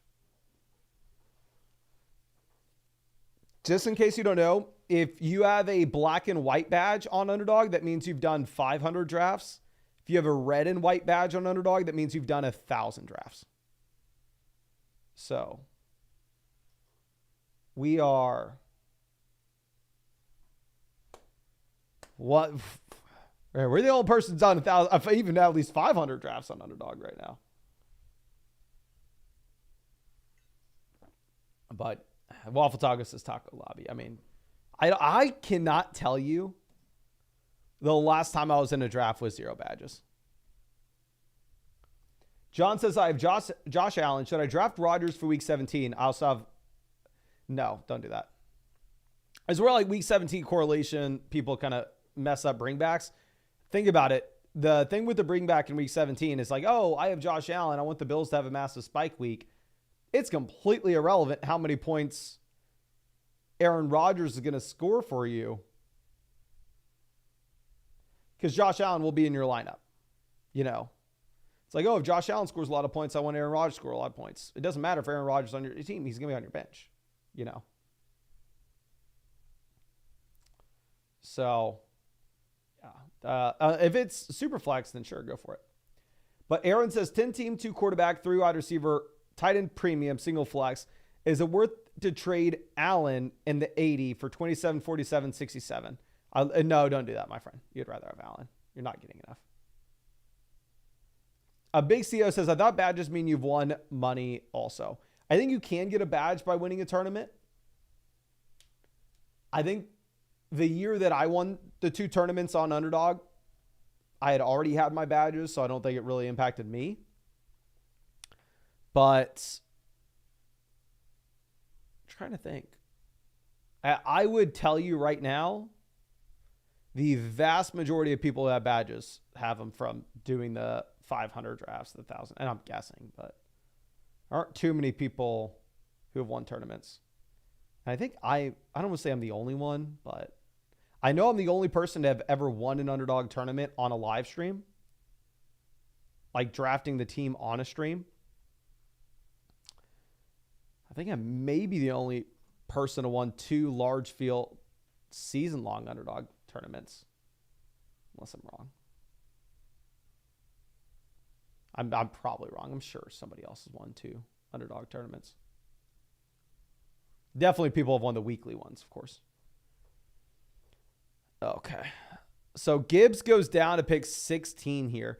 The thing that you have to consider specifically in Best Ball Mania is these teams have been getting drafted since the beginning of the offseason.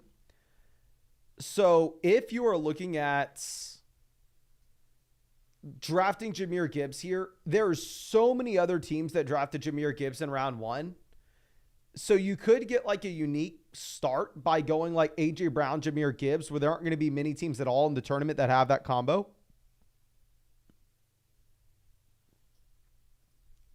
So I think you die, honestly, in Best Ball Mania, 100%. Now, if you're drafting the Flock tournament that just dropped today, that's kind of irrelevant. But if you consider that here for BBM, I think you definitely go for it.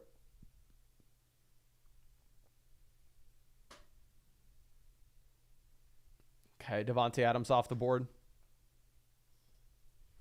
Asef, I like Javonte more than Spears and Singletary for Underdog. Okay, let's move this around. This team goes Jefferson in round 1. They go Cup, so we're going to get Saquon Barkley here in round 2 to pair up with Tyreek Hill. Now, because Underdog, it's hard to find wide receiver later. It's easy to find running back. Once we go Barkley here, some of the guys that I typically like in round 3 are no longer going to be viable for us. Like here, we are no longer going to be able to go with, like, say, Kyron Williams, right? So we will pretty much be locked and loaded into the wide receiver position.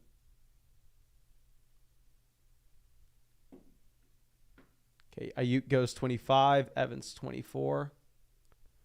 Kyron goes, y'all know I'm not a big Neighbors guy. I think it's a poor offense. So we're going to double tap the Philly offense here. We're going to have Barkley and Devonta Smith on the same squad. Pair them up with Tyreek Hill, and we'll figure it out. We'll figure it out. Yes, I would draft Gibbs with Amon-Ra St. Brown. The Lions offense projects to be the second highest scoring offense in the league. If you can get Amon-Ra St. Brown and Jahmyr Gibbs on the same squad, I think it's a no-brainer. SSX says, DJ Moore is underrated. He's the alpha with Caleb off a 1,400-yard season. So I think DJ Moore is a very interesting case because obviously DJ Moore crushed last season. If he repeats what he did last season, he's going to be a phenomenal value in fantasy this year.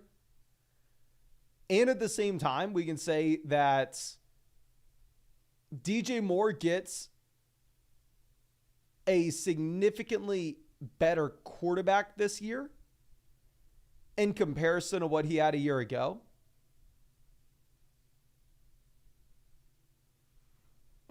So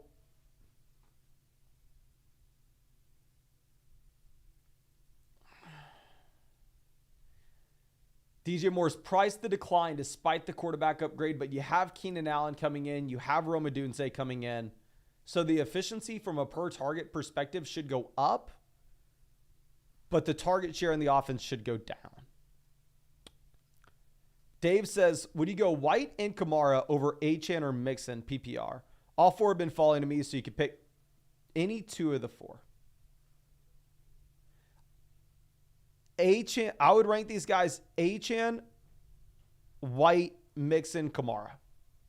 Achane, White, Mixon, Kamara. And honestly, White, Mixon, I can go back and forth, but for the love of God, take Achane over those other 3. Okay. Derrick Henry makes it down to pick 33. Neighbors makes it down to pick 32. I've noticed Neighbors falling just a bit. Obviously, a banged up ankle just a little bit. Sounds like he's going to be fine, though. And every other video you see is just Malik Neighbors highlight grab out of camp, highlight grab out of camp, highlight grab. To be fair, he also plays for the Giants, and Giants probably have more media coverage than the vast majority of teams.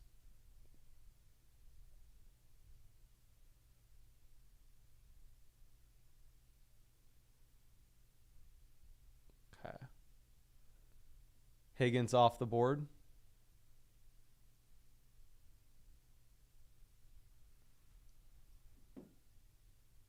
Yeah, HN goes here at the 1-2 turn. I mean, HN typically, he's gone at the 2-3 turn all year. I know somebody's going to think like, oh, I get a unique combo with Taylor at 12, HN at 13. The issue is I guarantee you there have been underdog drafts this year where Jonathan Taylor's made it to the late second and HN's made it, or the middle of the second and HN's made it to the middle of the third. So like that team of 12 is going to be going up against other teams on underdog if they make it to the fantasy football playoff tournament that also have Taylor Achane, but they have Jamar Chase as well. You know, so it's like very, I think it's not smart doing that at 12 personally. Dave says, would you go Hurts over Allen if you have AJ Brown? Yeah, I think you can. On underdog for sure. In your regular redraft league, I don't think it matters as much. So Mahomes goes 39, pair up with Pacheco. You're assuming that team is going to go ahead and look to try to get Rashee Rice, Xavier Worthy, Hollywood Brown, somebody like that on the way back around. See, Pittman makes it down to pick 40. It was crazy. I saw on ESPN drafts, Michael Pittman has an ADP of 24, where typically wide receivers are worth a lot less.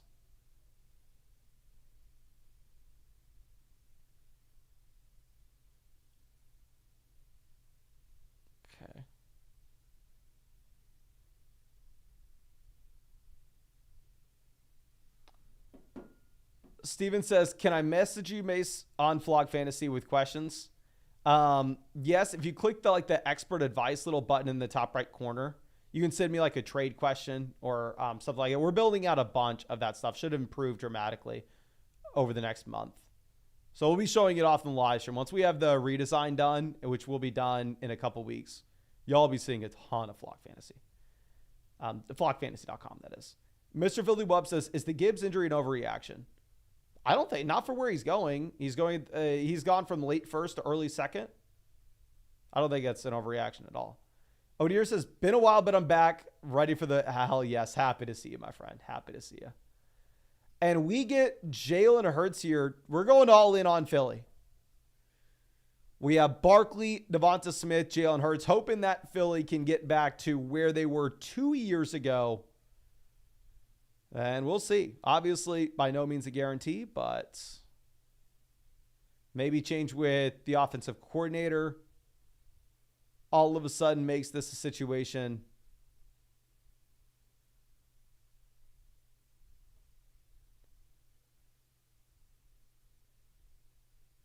where, I don't know, they just run a significantly more they run significantly more plays.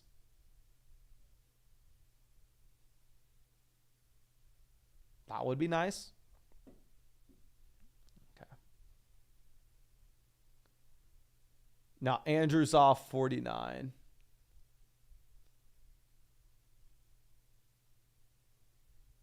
Oh, dear God, I hate it, but we're going to go Christian Kirk. I hate it, but if you consider the fact that in these Best Ball Mania drafts, Kirk's been drafted in the middle of the fourth all year, the amount of teams that have Kirk and Jalen Hurts paired up, I think are going to be very, very few.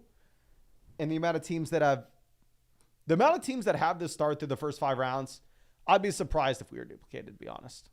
I think it's a very unique start, and I don't think we're sacrificing much upside at all when we do this. I will say in your regular league, for the love of God, though, please draft Josh Jacobs over Christian Kirk. Please. Andrew says, 12-team dynasty, 3 years out of 4 champ. Dynasty Esco buddies. My guy, congrats. I wish I had a dynasty league with people that I knew in real life that I grew up with. That sounds so freaking cool. Nobody I grew up with was really into fantasy football. Which looking back, this isn't weird. I was going to say, I started joining so many online communities at 14 years old to be in 20 different dynasty leagues with a bunch of people all over the U.S. I was going to say, oh, maybe that's weird. I wasn't. Who cares? But anyway, Allen Hurts, my guy. This is just straight up flexing on us. Is better than any dynasty team I have at the moment. We have Josh Allen, Jalen Hurts, Breece Hall, Bijan, JT Gibbs, Jefferson, Lamb, Waddle, Harrison, Dell, Kincaid. Maybe better than any dynasty team I've ever had, to be honest. Okay. TJ says, that's me when I found out about League Safe. Yeah, I don't even remember how I found my first, I downloaded GroupMe in 2014 to join my first Dynasty League. I don't even remember how I got invited into this. And then, if y'all were in the Dynasty community, which it was super niche back then, because you had to play on MFL, which was really crappy. You had to use GroupMe as your league chat, which was really crappy. But I remember you would get invited. I got invited in one league, and you just get invited to more leagues, obviously, because someone would post in the chat saying oh, I have another league if anybody wants in. And then I just went freaking nuts and quickly became an addiction. Okay. Luke says, if I deleted my Underdog account 3 years ago, am I able to make a new one using the code FLOCK again? I think you'd probably not with the same email. I'd imagine you just log in, but I've never deleted my Underdog account, so I have no idea. John says Austin has the best tacos in the U.S. Okay, so just to let y'all know, I know everybody hates on Austin, blah, blah, blah. I'm a massive fan of Austin. I'm an Austin defender. I love Austin, Texas. But we do not have the best tacos. Not even close. I grew up in San Antonio, and I will admit, San Antonio tacos are much better than Austin tacos. Much better. Okay. So let's move this down. We have the Philly onslaught with Hurts, Barkley, Devonta Smith.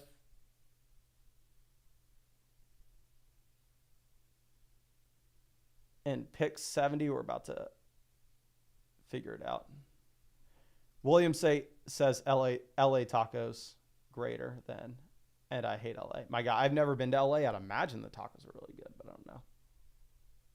Ryan says, thought you were a Dallas man. I'm not, my friend. You don't see me and just automatically assume San Antonio? My God, I got a 210 area code. Okay, Kyler picks 68.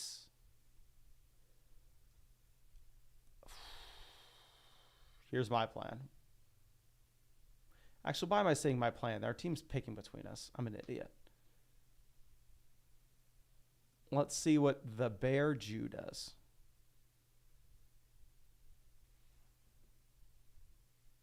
Goes Christian Watson. We're going to go Roma Dunze. Caesar says Austin Tacos very much mid. I agree. Like, I grew up in San Antonio. I went to UT Austin for school. And then everybody always talks about like, oh, Austin tacos are the best. And then I got there. I was like, oh, these are not anything special. Okay. So we're going to go Roma Dunze at pick 70. And I think we'll have a couple different options making back around to us at 75. But we have the elite quarterback. We have the hero RB. We filled out wide receiver depth in a league where wide receiver is going to be very hard to come by later. I love this team. I freaking love this team. It's one of my favorite teams we've had in a while. Brian Thomas goes 73.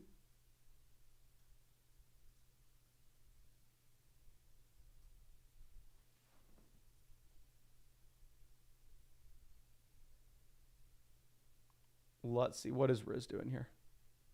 Goes Lad McConkey. We're going to take David Montgomery. I mean, getting Montgomery after ADP when you potentially have Jahmyr Gibbs with a decent, like, Jahmyr Gibbs missing time, I think it's an absolute no-brainer. Montgomery here, pick 75 is phenomenal. Okay. Uncle Who says, second year playing fantasy, first year Superflex, 12-team fifth pick. Any advice on what we should be aiming for? Still learning the ropes. So if it's a 2 wide receiver, 1 flex, 1 super flex league, quarterback's going to make up a crazy percentage of your starting lineup in a start 8 format. You're going to be expecting like 40% of your lineup production from week to week perspective coming up from quarterback.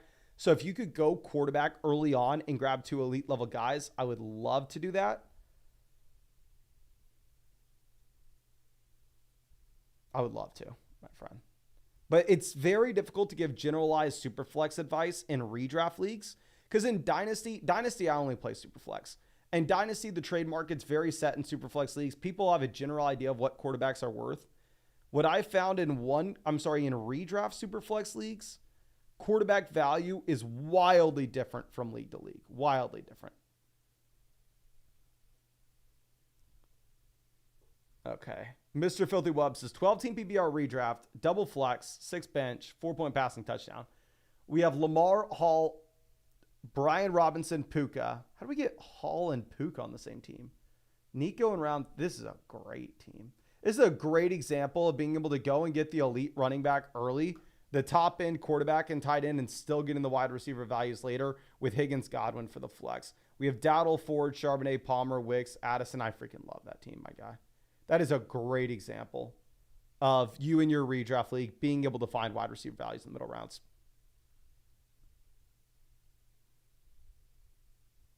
Okay.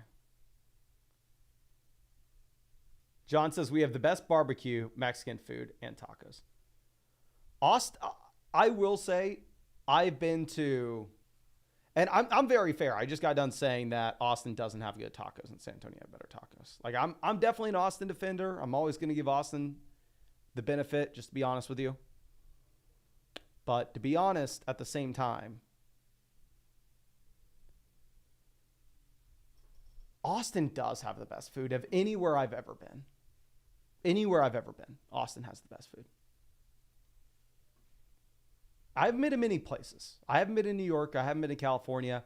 I'm sure the food in LA is better. I'm sure the food in New York's better. I'm also sure it's probably a lot more expensive. But yeah, out of everywhere I've been, Austin does have the best food. And if you come to the Flock meetup, ladies and gentlemen, you can test that out yourself. Okay. The Pound says, happy August. Football's almost here. Hell yes, my guy. Thank you for stopping by. Appreciate you. And let me know, where are you? If you were in a Best Ball Mania draft today, what pick do you take, Jahmyr Gibbs? What pick are you taking, Gibbs? Now, Steven says, Mace, picking 7th in the 10-team league, what running backs do the drop off to get a wide receiver after getting hurt? If that's the point per carry format that you're talking about, I'm not going to give you a drop off. Just slam running backs till your flex spots are filled. If you're getting half a point per carry, don't worry about it. Punt wide receiver. I wouldn't care if I'm starting Curtis Samuel week 1. Okay. Aaron Jones off the board, 92. This team next has gone 6 wide receivers. They have Jefferson, Kupp, Moore. They go DeAndre Swift. Looks like they're going all in on Chicago. They have DJ Moore, Keenan Allen, and DeAndre Swift. If you look at the tiers with how they're set up, we're probably going to get a running back or a tight end that we like making it back to us. So we will take DeAndre Hopkins here. This is the all week 5 buy. That's what it is. Bid Moon, happy to see a second pick, PBR, double flex format. Long time member of the flock here. Here, I think you are going to end up going wide receiver at pick 2, whether that's Lamb or Tyreek, up to you. And then at the 2-3 turn in a double flex format, if you have another wide receiver that you like making it to you, like Deebo Samuel, I think you can afford to go with them as well. Because it's a double flex league. Okay. The Pound says, I'm just excited for potential unique combos at pick 15 plus. That's exactly where I was. So we're going to take Jonathan Brooks here as our RB3. But yeah, what I was essentially saying, we did the flock tournament earlier before this, where it's like a brand new slate. It just dropped at 7, so it was post news. So it's like it's very interesting to figure out where you would take him. But in Best Ball Mania, because you could get the unique combo, taking him with someone like A.J. Brown, I think he's just kind of an auto pick there. Big Bird says, flock meetup. I'm there. Need them flock hats. Hell yes, my guy. Love to hear it. And I promise you, there'll be a flock hat waiting for you. There'll be a flock hat waiting for you. And I'm going to take a bunch of shirts as well. So make sure you're on time for the flock meetup. Everybody at minimum, I'm getting a flock hat too that comes to the meetup. And we're also going to try to get everybody a flock shirt as well. We may run out just because we may run out of a particular size. But Not So Silent says, Big Verg, my flock hat has brought me luck. Seriously, hell yes. Love to hear it. But we go Jonathan Brooks. So now we are sitting at running back with Saquon Barkley, David Montgomery, Jonathan Brooks. Quarterback, we have Jalen Hurts. Wide receiver, we have Tyreek, Devonta Smith, Christian Kirk, Rome Odunze, as well as DeAndre Hopkins. Sportist Nutritionist says, hat and a shirt, I'm flying in. To be honest with you, the hat and shirt combo is probably worth more than the $400 plane ticket and hotel combo. And like I said, if you get a hotel in Austin for this meetup, is the only reason we're selling tickets is I need to tell the venue how many people are coming. All you got to do is email me like a hotel confirmation and your tickets are free. Just tell me how many you need. Because if you get a hotel, I know you're coming. Okay.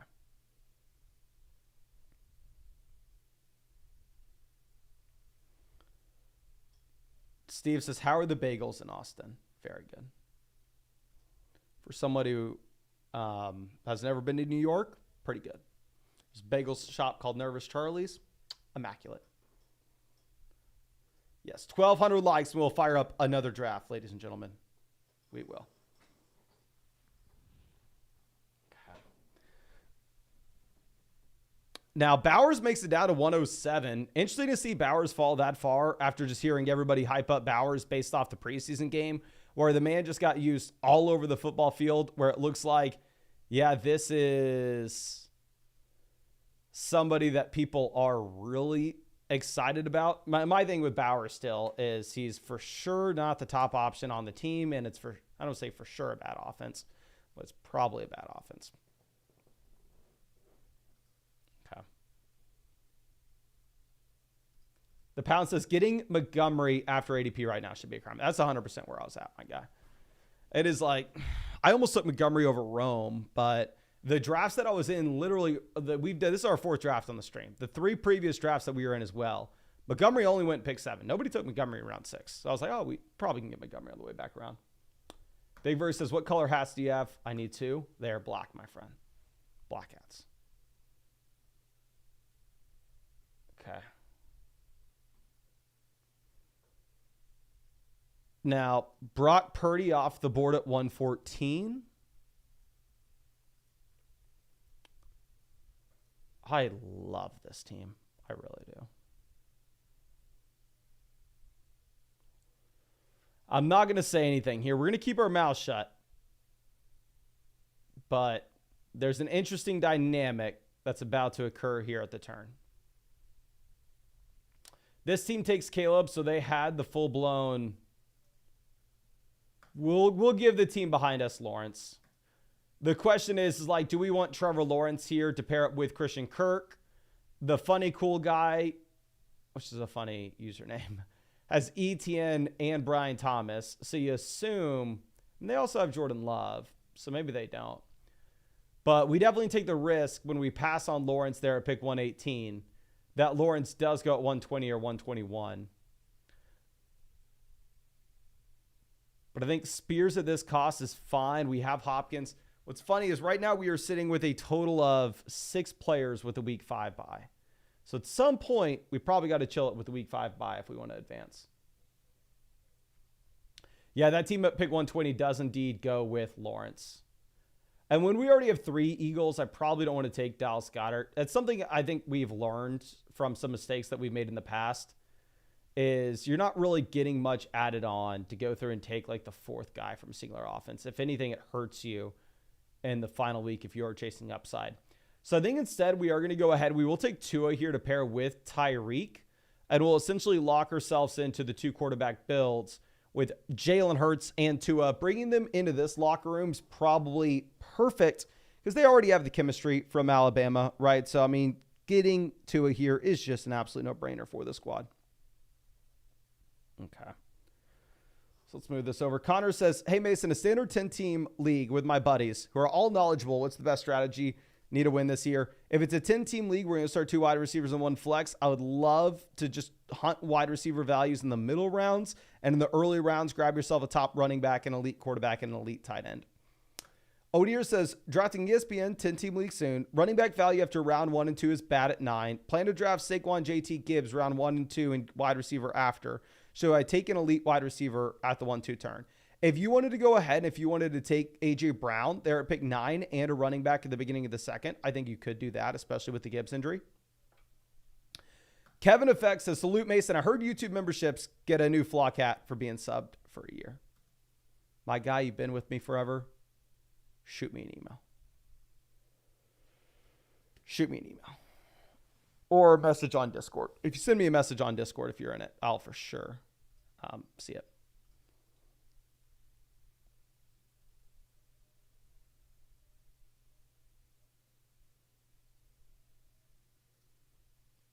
Okay, let's move this down. After we take Tua, what we had hoped to see, right, is we want to see as many quarterbacks get drafted as possible. Just so we get some other values falling to us. We are going to be struggling here at tight end just a bit.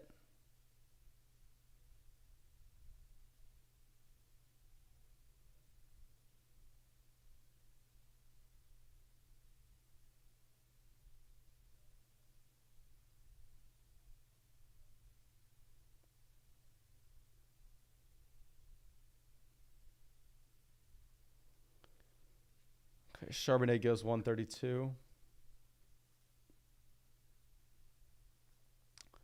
Goddard falling a considerable amount. I mean, at what point do we just take the 4th Eagle and we take Dallas Goedert? If he makes it to us, we probably take him. But welcome to the flock, Uncle Julio and Andrew. Happy to have y'all. Happy to have you.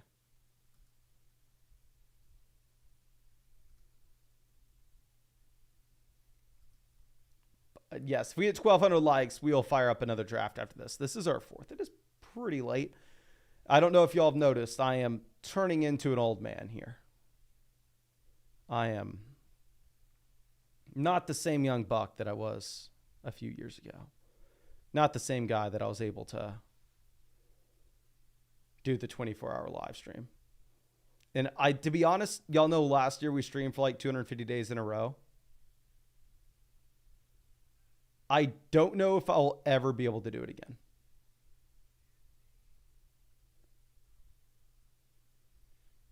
Like we'll see, but like it wasn't 250 days, it was like 230 days in a row, whatever it was. I think last year that was probably gonna be the all-time record for me. I can't see me.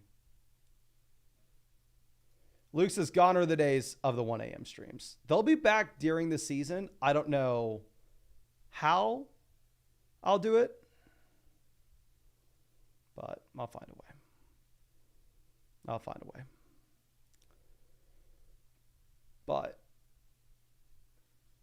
Big Verse says 10-team PBR, 3 wide receivers, 1 flex draft strategy, please. I would treat a 3 wide receiver, 1 flex league in a 10-team format similar to how I would a 2 wide receiver, 1 flex league in a 12-team league.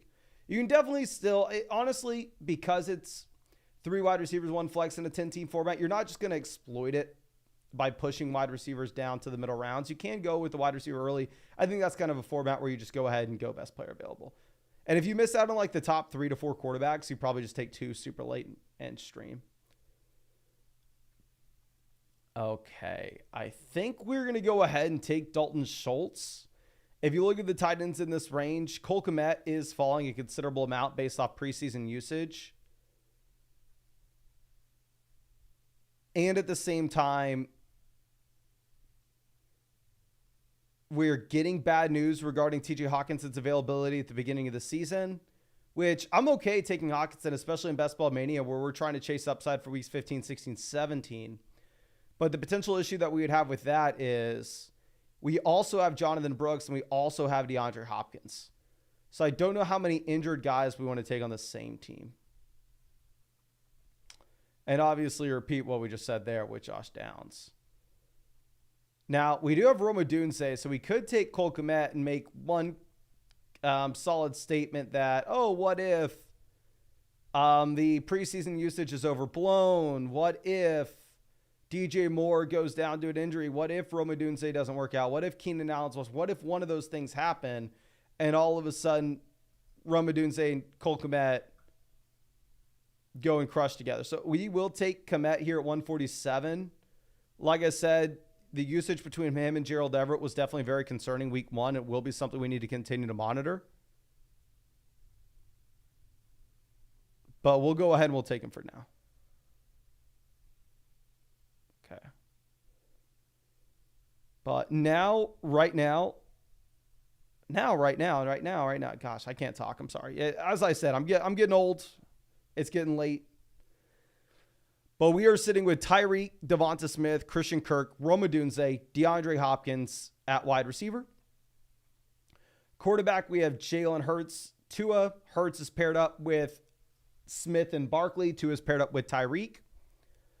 Running back, we have Barkley, Montgomery, Jonathan Brooks, Tajay Spears. And tight end, we have Dalton Schultz, Cole Kmet. The offenses that we are in on with this team. We're in on Miami, where we have Tyreek and Tua. We're in on Philly with Barkley, Smith, Hurts. We're in on Chicago with Rome and Kmet. We are in on Tennessee with DeAndre Hopkins and Tajay Spears. Okay. Yeah, I do like this team. I like this team. I mean, the turn here, taking Dalton Schultz, Cole Kmet, I don't really know how to feel about that. I just really prefer getting the top end tight ends. But it is what it is.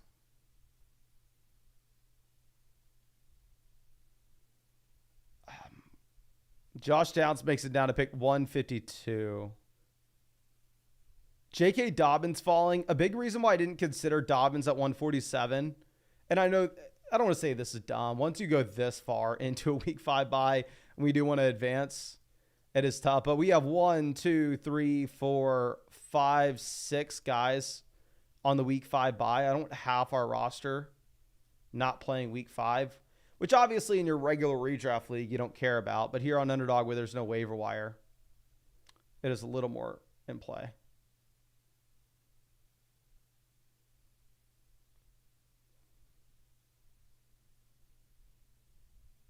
Okay. Naeem says, once the hair starts fading, your late nights start fading as well. 100%. I feel it, my guy. I feel both of them. But Wandale off 162. I know who we want here. I would be super pumped if we get him. I think we actually have a decent shot at it. Come on. Come on.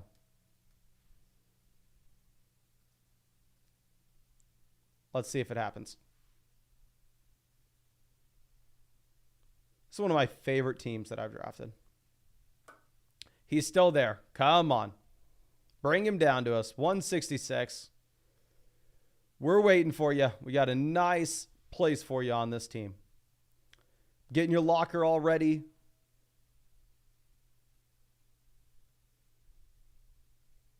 Got your jersey number for you.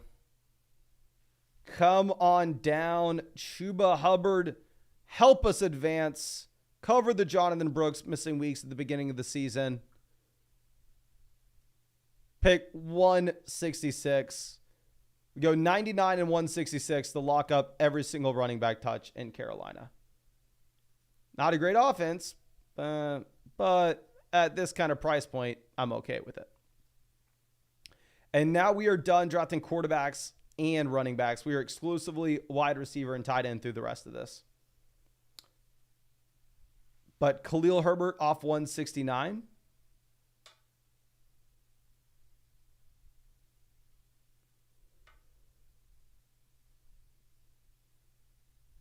Spam the chat. Should I take Demario Douglas here at wide receiver, or should we take Hunter Henry? Demario Douglas or Hunter Henry, please let me know in the live chat what you want. Hunter Henry would be our last tight ends. In the last 3 rounds, we would take wide receiver. The pound says Henry. I go Henry. Henry. Yeah, it does look like most people want Douglas.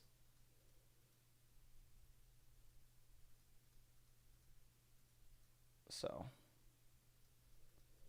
we'll take Derrick Henry. Call it a day at tight ends.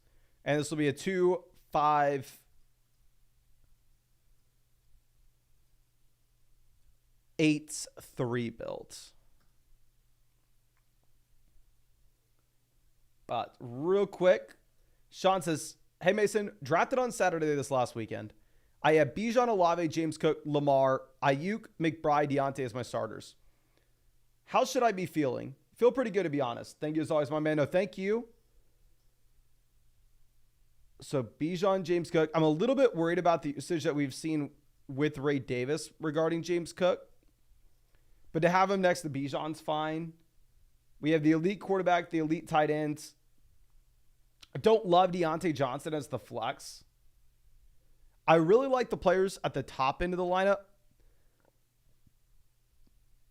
If this is a 10-team league, I feel like we should have a better flex spot. If it's a 12-team format, I like it. Definitely like it more if it's a 12-team league than a 10-team league, though. Okay. Now, let's move this over. And like I said, if we hit 1,200 likes, we are firing up another draft after this one, and I would really prefer to do that earlier rather than later, so I can just make these last 3 wide receiver picks on my phone, and we fire up another draft entirely. Okay.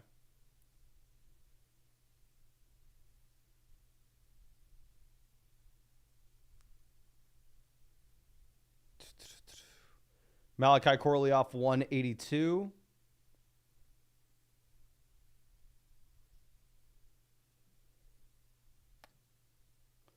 Rock Bottom asks if we can do a Mastiff. Let me see how many teams are. We can try to get a $500 draft. We can try to get a $1,000 draft going.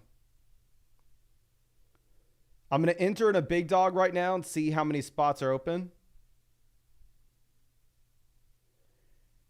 There are 6 spots open in a big dog 30-second timer right now. So if you would like to do a big dog draft with me, that's a $500 buy-in on Underdog. I completely understand. Most people will say no. Completely understandable. But we could possibly do a 500 draft in the live stream.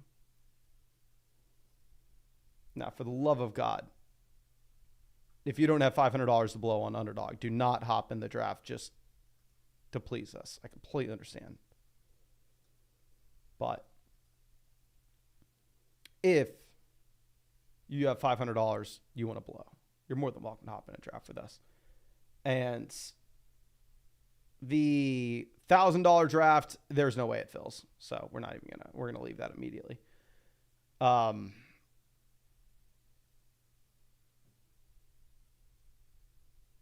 Yeah, looks like nobody else has entered that.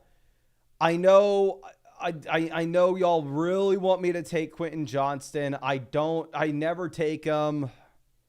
I don't know why y'all like me taking him so much.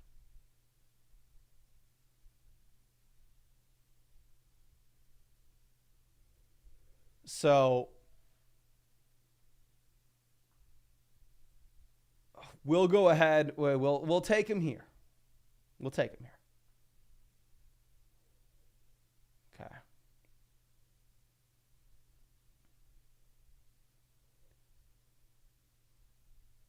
After we take Johnston, we're going to go with the wide receiver here again.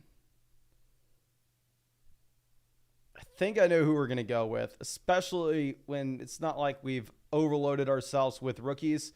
We are going to go ahead and take Roman Wilson. When healthy, I think he's a safe projection as the wide receiver 2 in Pittsburgh.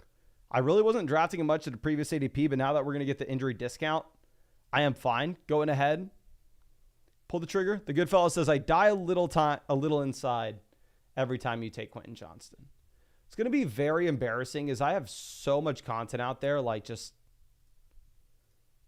clowning on Quentin Johnston, saying how he has no shot. But I've also drafted him an embarrassing amount in these Underdog drafts. So there'll be a lot of freezing cold takes of me if Quentin Johnston does something good. But at the same time, I'd probably make a lot of money on Underdog. Quentin Johnston does something good. Connor says, you think Tyler Conklin hits 87 targets again? I mean, he does pretty much every year. And if he does this year, then obviously it's going to be significantly more efficient. Okay.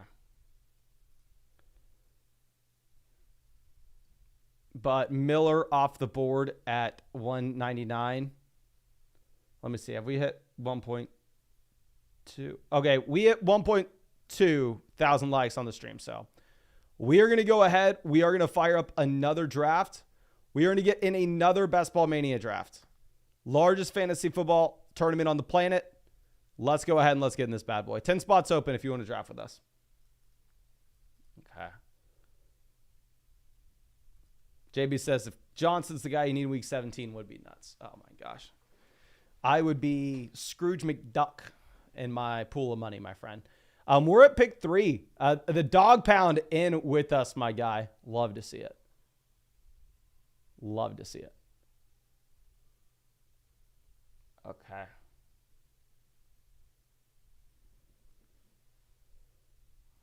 Let's go. The pound says fast fingers. Let me know if you're in this draft with us. Let me see if I recognize any other names. Waffle Taco in here with us at pick 12, as always. Ellis in here with us at pick 10. Raymond in with us at pick 2. Trestner says pick 3 can be a man. Pick Amon-Ra. Pick 4, I'd be a man. Pick Amon-Ra. I'm not passing on Tyreek. JN will also be at the Flock meetup. You better be at the Flock meetup, my guy, August 22nd. A bunch of merch for you, JN. Sean in here at pick 6. Funny, cool guy in at 5. Polite hater in at pick 8. You know what I saw on Twitter earlier? I don't even know how I came across it. Let me figure out who we're taking at wide receiver in the other draft.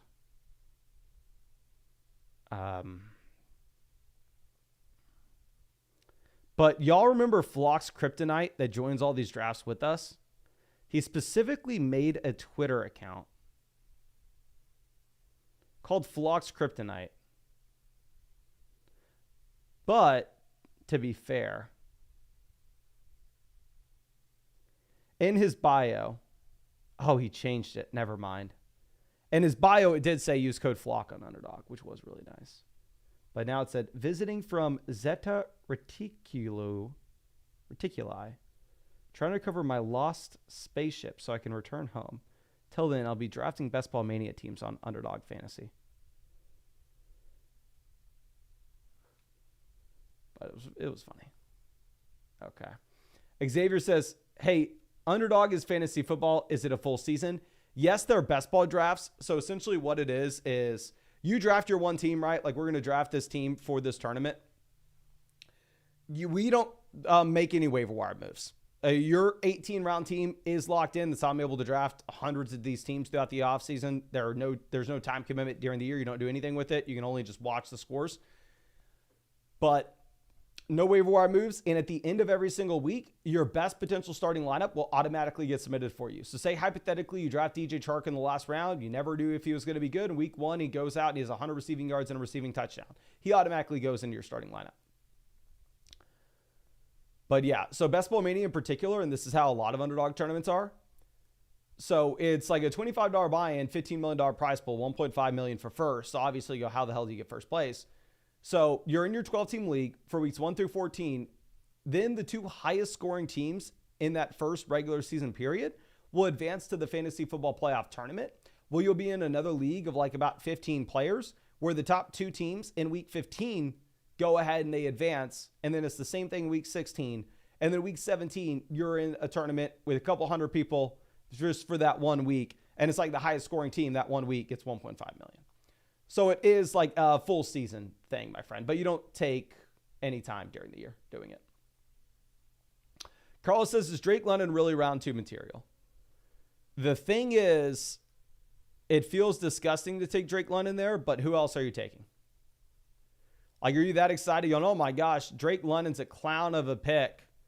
You need to go Deebo Samuel. You need to go Chris Olave. You need to go Devontae. It's like, you do you. It's not like I've drafted a ton of Drake London, but I completely understand the people that are. I'm going to take Brandon Ayuk here. Let me just double check. Yeah, we're going to take Ayuk. I know everybody is really, really in on Achane at the moment. I mean, we saw Achane go up pick 13 in the last draft, but I still personally kind of prefer Kyren Williams. And we're going to get one of the guys making it to us in round 13 regardless.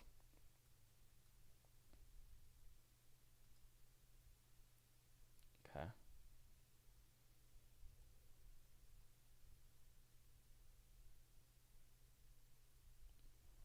DK goes 15. Smith goes 26. Do we just take Achane now? Yeah, we'll just take Achane. I do have Kyren ranked straight up over him, but there are going to be so many other drafts where we get... Y'all know, like, my most common start this offseason. I don't say my most common start, but my preferred start this offseason has been wide receiver, Kyren Williams. Wide receiver, Kyren Williams.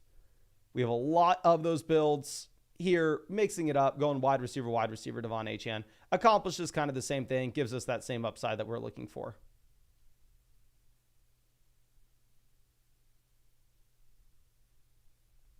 Okay.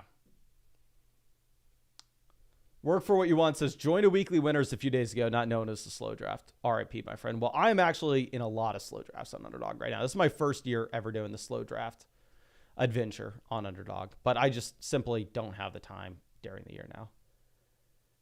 I mean, to do the fast drafts. So it's slow drafts for me. But of course, real quick, if you don't know what we are doing, this is Underdog, like we discussed. It's best ball, no time commitment during the year. It's how I draft hundreds of teams every year. It's how I won 150,000 on Underdog 2 years ago. And if you want to draft with us, we're doing this every night. There are flock tournaments every Monday and Thursday night as well. And yeah, if you use code FLOCK, you're going to get my 2024 rankings, 2024 draft guide. You'll get a 2024 ADP consensus cheat sheet that is updated for you every single Sunday until the season starts. You can find that link in the description, in the comment section. You'd also get a Christian McCaffrey special pick'em, more than less than half a total yard for week 1. You just need to be in one of these states if you want to draft on Underdog, but you can see the map there. Okay. The pound says, life's busy, slows help with the volume. Yeah, I'm doing a lot of slow sprint drafts at the moment. And also I'm in some slow high stakes drafts just because like the big dog and the mastiff fast drafts, before I think it was more common to have the slows, the fast drafts would fill. Now they really don't. Take Kim's the strategy for pick 3 in a 12-team full PPR league, 2 wide receiver, 1 flex. I'm probably going to go with like a hero wide receiver build specifically there. I think you can go Tyreek, Lamb, whoever falls. And then at the 2-3 turn, if it's a league where we're going to start 2 wide receivers, 1 flex in a full PPR format, I'm probably going to go ahead, try to get an elite quarterback, an elite tight end, or a running back, whoever falls, really just staying best player available. But I wouldn't mind at all if you don't take another wide receiver after you take Tyreek until round like 6, round 7 in that format, because you are going to get phenomenal values later. Okay. Connor says, second draft pick choice, Waddle or Cup? I think you probably go Waddle over Cup. Can everybody spam the chat? Who would you rather have, Waddle or Cooper Kupp? Here in this draft, Jalen Waddle goes before. But Jalen Waddle or Cooper Kupp, please spam the chat. John says, the best part of waking up is Cooper not in your cup. With little music emojis. So maybe I'm missing what's going on there. But Waddle, Kupp.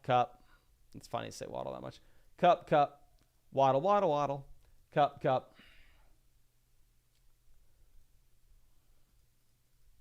It does look like it's split.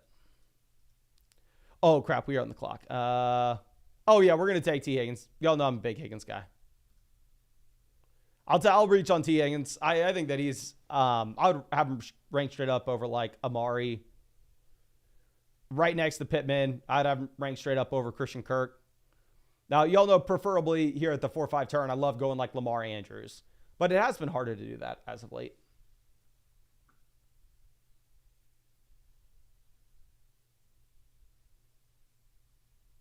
Okay. Pickens goes pick 47.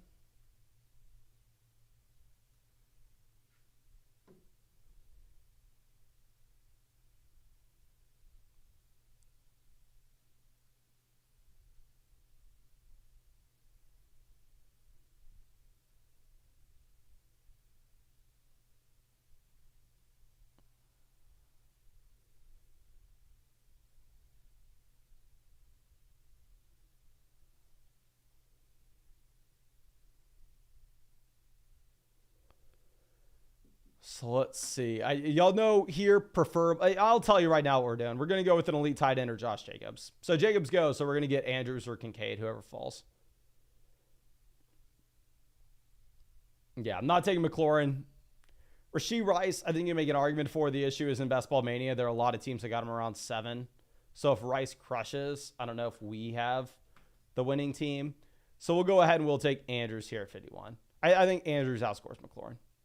Or I don't want to say that with confidence, but I think it's a good shot. Okay, let's move this over.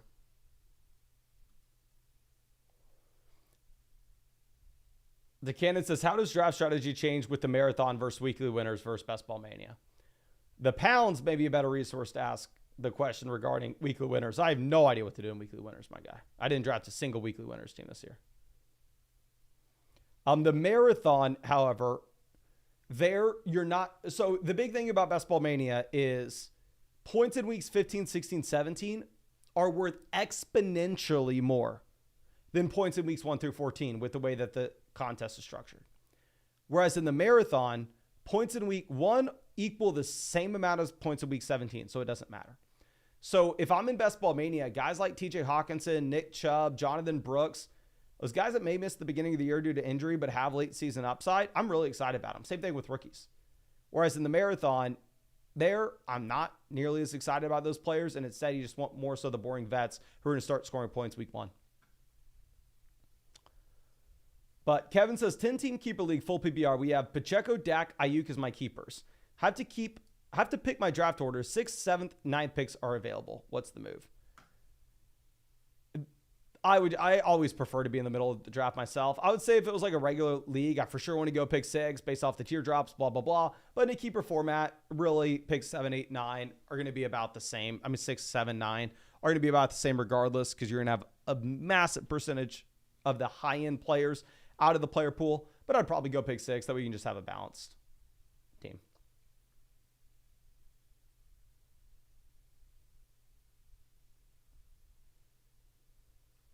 The Pound says, have a video with Hayden Winks on weekly winners using database research from what worked in last year's contest. Highly recommend checking that out if you want to see how to win on weekly winners, as I have no freaking idea. At the moment, I don't have much interest to learn. So that's why I didn't do any weekly winners this year. Okay.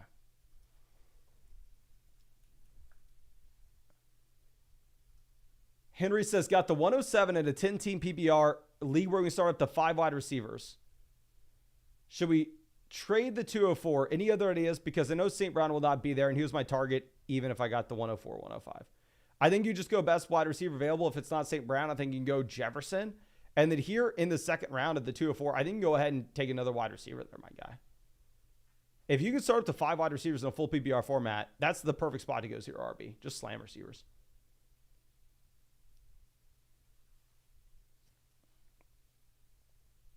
Okay. So Deontay Johnson off the board at 66.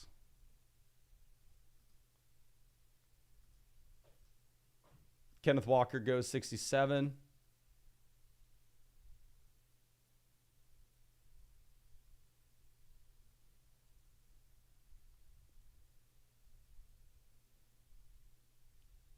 I honestly would have gone bully tight end if Kittle would have made it to us. I think we have an easy pick here of Joe Mixon at pick 70. I think it's an easy selection, to be honest.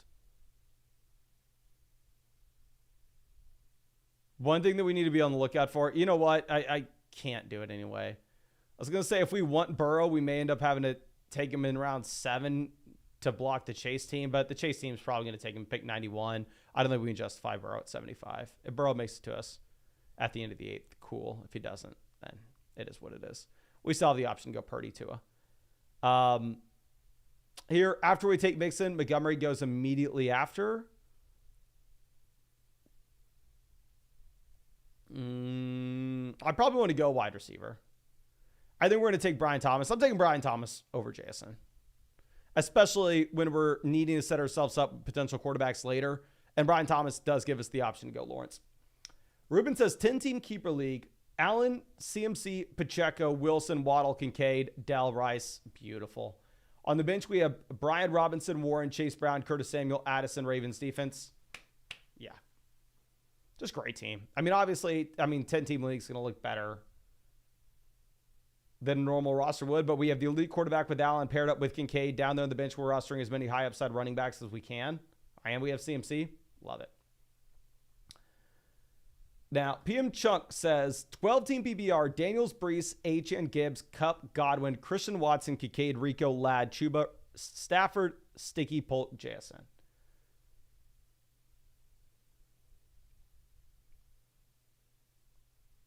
I like the team. Okay, good. We have Stafford. Okay, yeah. I agree. I think we want to be rostering 2 quarterbacks there, playing the matchups with Daniels at the beginning of the year. We assume that Daniels is going to be taking the job by the time you get to the end of the season. I'm sorry, taking an every week role for you. But at the beginning of the year, I think you play the matchups. The only thing want to point out is be very quick to cut Sticky Ricky and pick up another option off the waiver wire at the beginning of the season if Ayuk does resign. Peabody's strategy for the $3 entry 12-person drafts. Very similar to the drafts that we're doing right here. The only thing is You don't need to be thinking about the highest ceiling possible, and you instead need to be thinking about your median projection. So they're going and taking like a third quarterback the majority of the time, a third tight end the majority of the time would be advantageous. Now, Mr. Pickle Hut Fader says, 4 drafts tonight. I had so much Montgomery on Underdog already, so I'm done. Great vid by Pete Overset interviewing last year's Best Ball Mania 4 winner. Guy says he drafts 6 stud wide receivers. What are your thoughts? I think every single time people have chased what worked the season prior in Best Ball Mania, it's never worked the next year. It's a different slate pretty much every single time if you look at the way the ADP lines up. So I've seen a lot of people pushing down the elite quarterbacks, pushing down the elite tight ends based off the 3 QB and 3 tight end build working last season. But just because it worked last year with a completely different set of ADP when the elite level quarterbacks went in round 2, doesn't mean that's going to work when now you can get an elite quarterback in round 5. So I'm sure there's a ton of interesting data. The only thing I would caution people of is like the same thing 2 years ago. 2 years ago, we took down multiple tournaments drafting elite level quarterbacks because they were great values in round 5. And what happened was people looked at the year prior and they went, oh, elite level quarterbacks are great. Let's take them at the 1-2 turn. And then, of course, last year, elite level quarterback got crushed because they were taken way too high.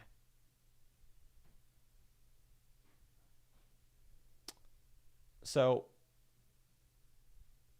I would say just trying to copy and paste what worked last year, at least when people have tried to do that in the past, it has not worked out.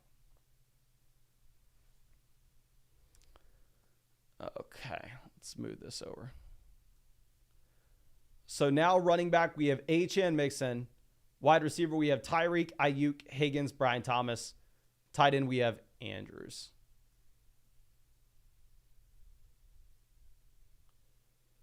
Yeah, Burrow goes 91. That's what we were stressing about, right? Was Burrow going to the Chase team. But that's kind of expectation. We knew it was going to happen, and it is what it is. John claiming saw a UFO at Mount Bonnell. My guy, there's no way. Actually, I live close to Mount Bonnell. But Najee off. I think we're going to go Ferguson. Ferguson gives us the ability to, 1, only draft 2 tight ends. I think Ferguson outscores the wide receivers in this range as well. And 2, it gave us the ability, if the Lamb team decided to pass on Dak, which I have been seeing lately, that we could have gone with Dak on the way back around. But now that is no longer an option. And we are instead going to be going with a running back at pick 99. More likely than not. But Bryce says 10-team PPR 2-2-1. Hurts, Brees, Mostert, Harrison, Pittman, McBride, Smith. And then on the bench, we have Keenan Allen, Javonte, Godwin, Hopkins. I would love to package Godwin with Mostert and go get an upgrade at running back 2. Specifically in a 10-team league, we're going to start 2 wide receivers, 1 flex.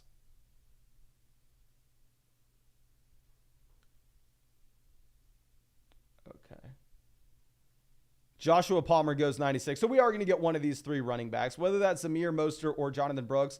Don't exactly know. I don't know if I would love taking Mostert, specifically on a team where we have both H.N. and Tyreek already.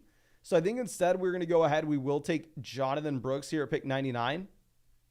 And Jonathan Brooks is another great example of one of those guys, like I discussed in the marathon, you probably don't want to be taking him because if he misses the beginning of the season, if he misses 4 weeks, it is really, really going to hurt you not be able to have those weeks at the beginning of the year. But here in Best Ball Mania, where the vast majority of the prize pool is going to be dictated based off your week 15, 16, 17 output, there I'm willing to go ahead and I'm willing to pull the trigger on him.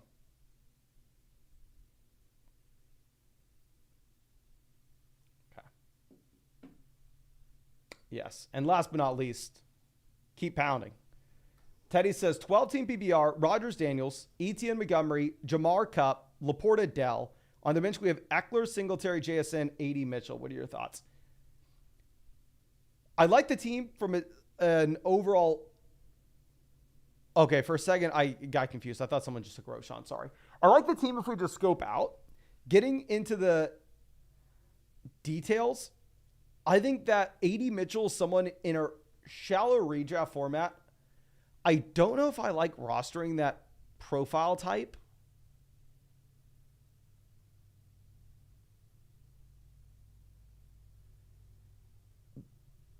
If you are looking at what you have with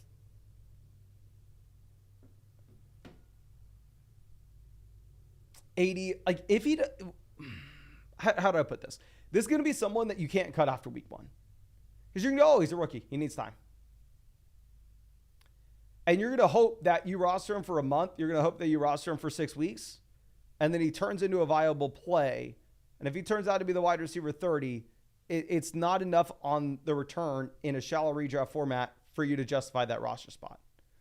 So if it's a shallow, like 6-player bench, something like that, I'd probably rather shoot for a running back that we get clarity at the beginning of the season with.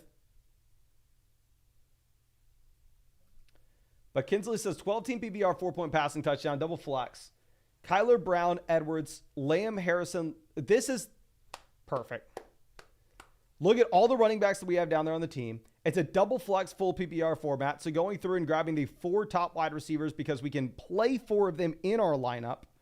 We have the elite quarterback with Kyler. We have the elite quarterback with Andrews. And we have all the running back upside down there on the bench. So maybe early on, running back's going to struggle for us a bit. But if we hit off waivers or we hit on one of those guys on the bench, that's a great team. T-Sizzle says, 12-team, 1-year keeper selection. Would you rather keep Breece Hall giving up the 3rd round or Anthony Richardson giving up the 12th? For sure, Breece. Give up Breece, for sure. I'm sorry. Keep Breece in the 3rd. Give up the 3rd round pick. Jay and I have been drafting Roshan, my guy. I have been drafting him. And I'm getting nervous about it. Not going to lie to you. Brian Robinson goes pick 113. We cannot take another tight end in the rest of this draft.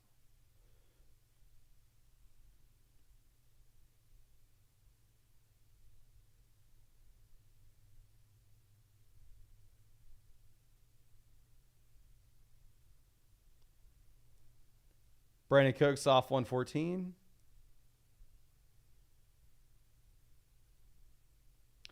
Yeah, Caleb would have been awkward for us because if we take Caleb right, typically you go, oh, maybe can get Komet later on.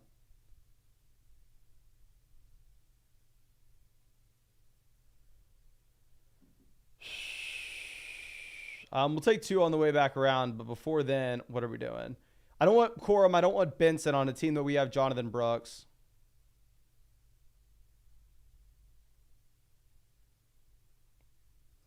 We'll take Jacoby. F it, who cares? We'll take Myers and then get 2 on the way back around. Neither team here has a Dolphin. The Waddle team passed on Tua, so we should get Tua since we're the Tyreek team.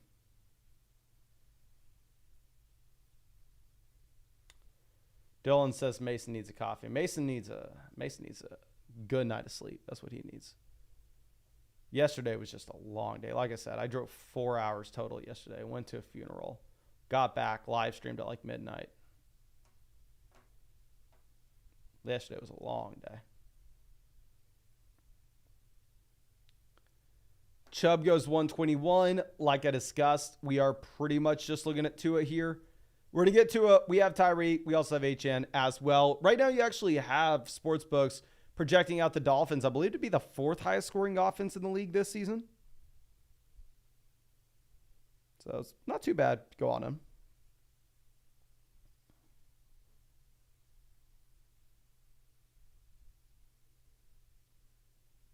Okay.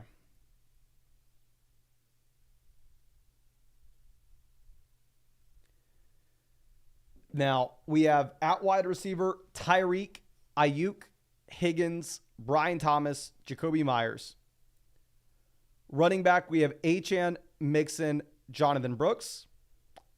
Tight end, we have Andrews and Ferguson. And quarterback, we have Tua. But Joey says, hey man, longtime watcher, 10-team full PBR keeper league. Keep HN, losing an 8th for him. What do you do with the 6th pick? So obviously it's difficult not knowing exactly who's going to be kept in your league. I think you have a lot of flexibility if you are keeping HN. So just going through it, assuming the 6th pick in a 1-player keeper is closer to like the 12th pick. I think there, if you get the ability to take someone like Garrett Wilson, Puka Nacua, Obviously, anybody like Brown, Bijan, Brees, Chase, St. Brown, Jefferson, Tyreek, I think it's a no-brainer. But if it's a 10-team league, I mean, you could go with the running back there, even if you're keeping HN. You could go Taylor Barkley.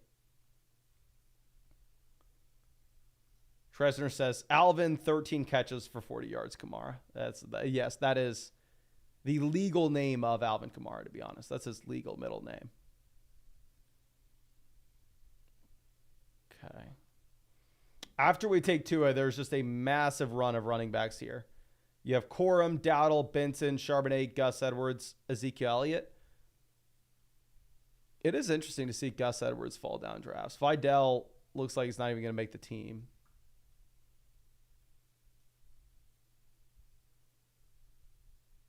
A.D. Mitchell goes 135. Jalen Polk 136. So we're done at tight end, of course. We are just quarterback, running back, receiver. Looking at the quarterbacks here, we could go Herbert. I know y'all always beg me, Mason, please go Justin Herbert. Please take Quentin Johnston. I know we all know you hate it, but we really want you to do it. I don't know why y'all always ask me for it, but maybe I do it for you. We'll see. Maybe I'm a nice guy.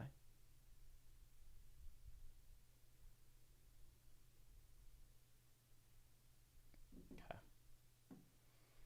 Hawkinson goes. I'm not taking Downs here. I'm not taking Herbert. We're gonna go Tyler Algier. But H&T says 12-team PPR single flex. Allen, Gibbs, Warren, AJ Brown, Higgins, Tank Dell, Laporta. Oh, love it. Deontay, Ford, Rico, Chubb, Mitchell. How worried am I about the Gibbs injury? We have Ford. Ford can cover us at the beginning of the season. We have Rico as well for the upside there. I think Mitchell probably is trending towards being a cut for you, to be honest. Josh Downs, I'm not taking with the high ankle sprain. Sticky Ricky, I'm not taking. We have Ayuk, and if we take Ayuk here, we want, you know what, we're going to reach on Leggett. Keep pounding, ladies and gentlemen. This will be a Bryce Young Carolina Panthers team. Let's go. But yeah, I wouldn't worry too much. I think you have a great squad, especially in a 12-team format. The only thing I would say is whether that's Keaton Mitchell or Elijah Mitchell, based off it sounding like Elijah Mitchell's possibly lost out on the number 2 job to Jordan Mason, I may look for another option off waivers.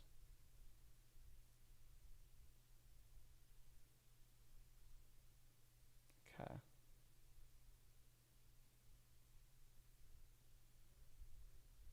Anthony says, I remember when my buddy first showed me your channel. This white boy in a suit streams every day. I didn't watch it first, but you become my go-to for daily viewing / ranking. Much love, my guy. And everybody, that's the power of the suit. I'll tell you that much. All right. So if you ever wonder why this white boy is wearing a suit, that is why. All right. That is why. And Flamingo says, thanks for taking my mom out to dinner last night, Mason. She doesn't get out much. No problem, my guy. I know she's a little bit lower on my totem pole, so I don't have that much time to take her out, but I'll try to start giving her more attention as of late. I'll try my best, my friend. Jan says, I think I cooked in my flock tourney draft. Here's Jayen's flock tourney draft. He took Devin Duvernay in round 16. He took Jordan Whittington in round 17. And Sam Ehlinger in round 18. That's exactly what Jayen did in his flock tournament draft. I already know it. Work for what you said once says, I remember the jerseys in the background. Came a long way. Definitely. What's so funny looking back, I mean, so many mistakes. But, I mean, obviously, I needed to do it. I needed to learn. But what was kind of funny about that time period is I didn't buy a microphone, but I thought that it was important what my background looked like. I was like, oh, yeah, no, audio. My computer audio is fine. But let's go through and let's buy and frame jerseys for the background because that matters. Jayen says, suit was the best decision here. Oh, for sure. For sure. Raphael says, Mason, this looks like a Jonathan Mingo team. You better believe it, my guy. Surprised we don't already have Jonathan Mingo queued up. Now let's move this down. Was the news on Jaleel? Handles 7 carries against the Colts. Blah, blah, blah.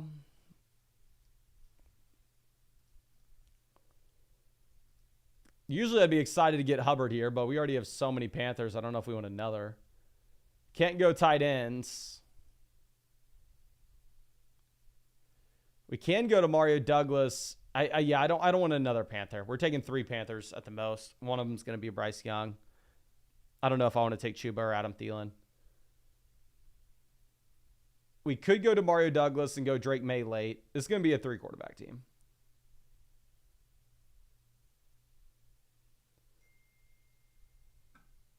Patrick says, Mason, are you trading ETN for Gibbs right now? Yes, I am.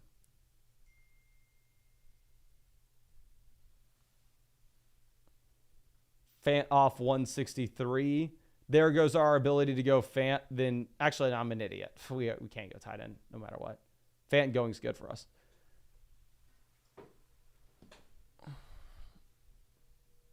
Chuba Hubbard off 164. Like I said, I probably wasn't going to go Hubbard.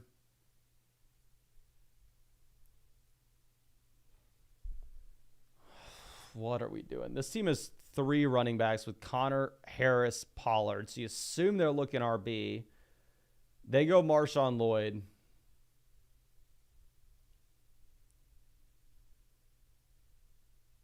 I almost prefer Wandale over Douglas because I prefer Daniel Jones over Drake May.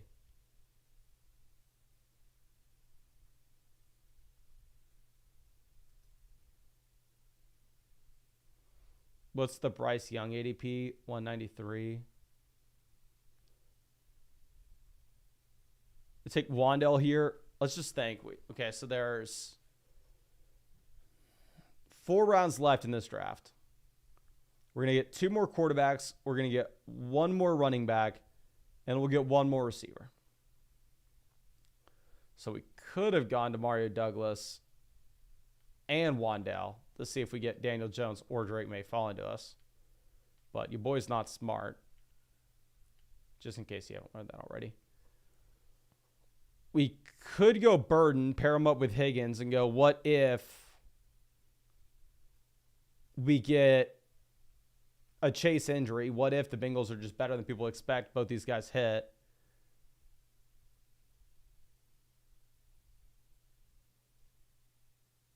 Yeah, we're going to take Douglas or Burton. I think the running backs at this very end, I'm going to find someone I like.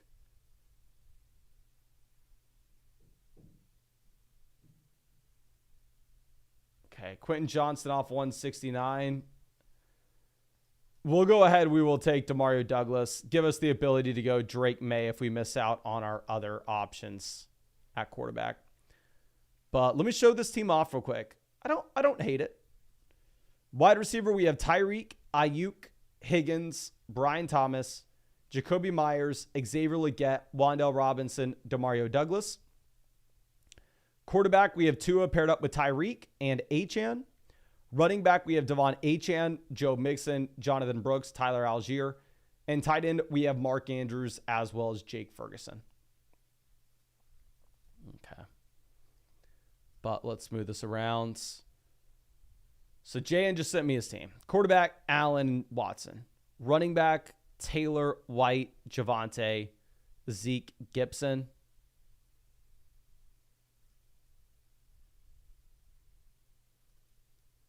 Wide receiver, Garrett Wilson, DJ Moore, Chris Godwin, Jordan Addison, Tyler Lockett. I'm not going to lie, Jan. It's not a bad team, but it does look very mid.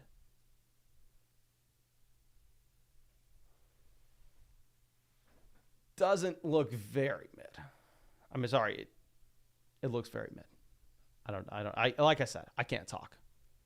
It's getting a little late for me. I'm sorry. Got to be honest with you. I don't know if you got a single player past ADP.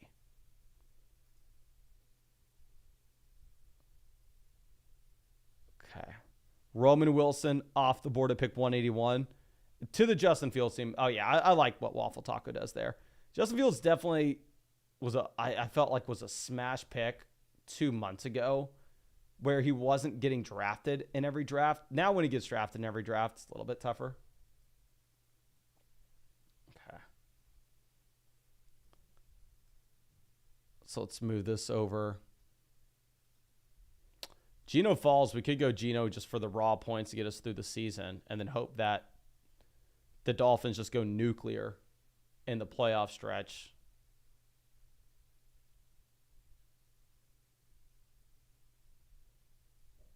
Vidal off 183. I think Vidal's probably undraftable at the moment. At least for me.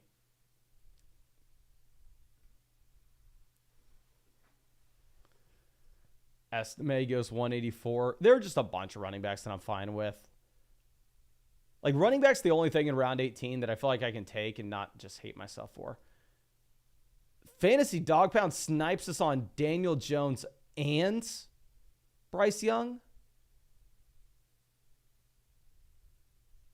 With no Giants, my guy. Are we going for Hyatt last round? Or are you going for a clip to just snipe me? What's going on here, my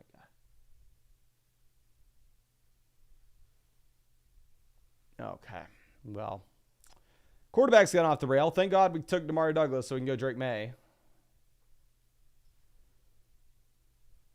Thick Thena, for the love of God. Hopefully they don't take Geno. We are going to get Geno Smith. We don't have any Seahawks. We're getting them for the regular season points. And we're hoping we get a big spike from Tua and a big spike from Drake May in weeks 15, 16, 17.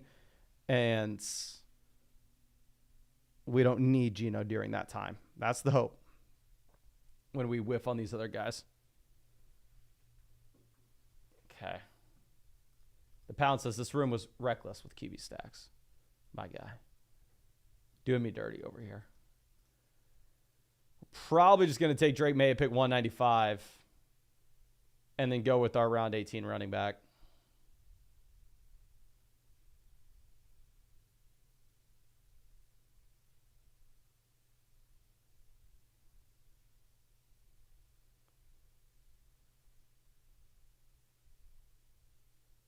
Everybody's taking it their sweet time. Sweet time. They do not want me to be able to get these podcasts done and go to bed.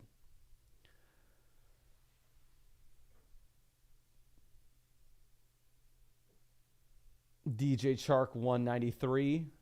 Tank Bigsby was my round 18 guy, so now we're going to have to find a different running back, but I'm making sure that we lock in Mr. Drake May here. So we'll lock in Drake May with Demario Douglas. And let me show this team off. I actually do like this squad. You can see it here. We are at pick 3. But thank you again, ladies and gentlemen, for hanging out with me. Really do appreciate you.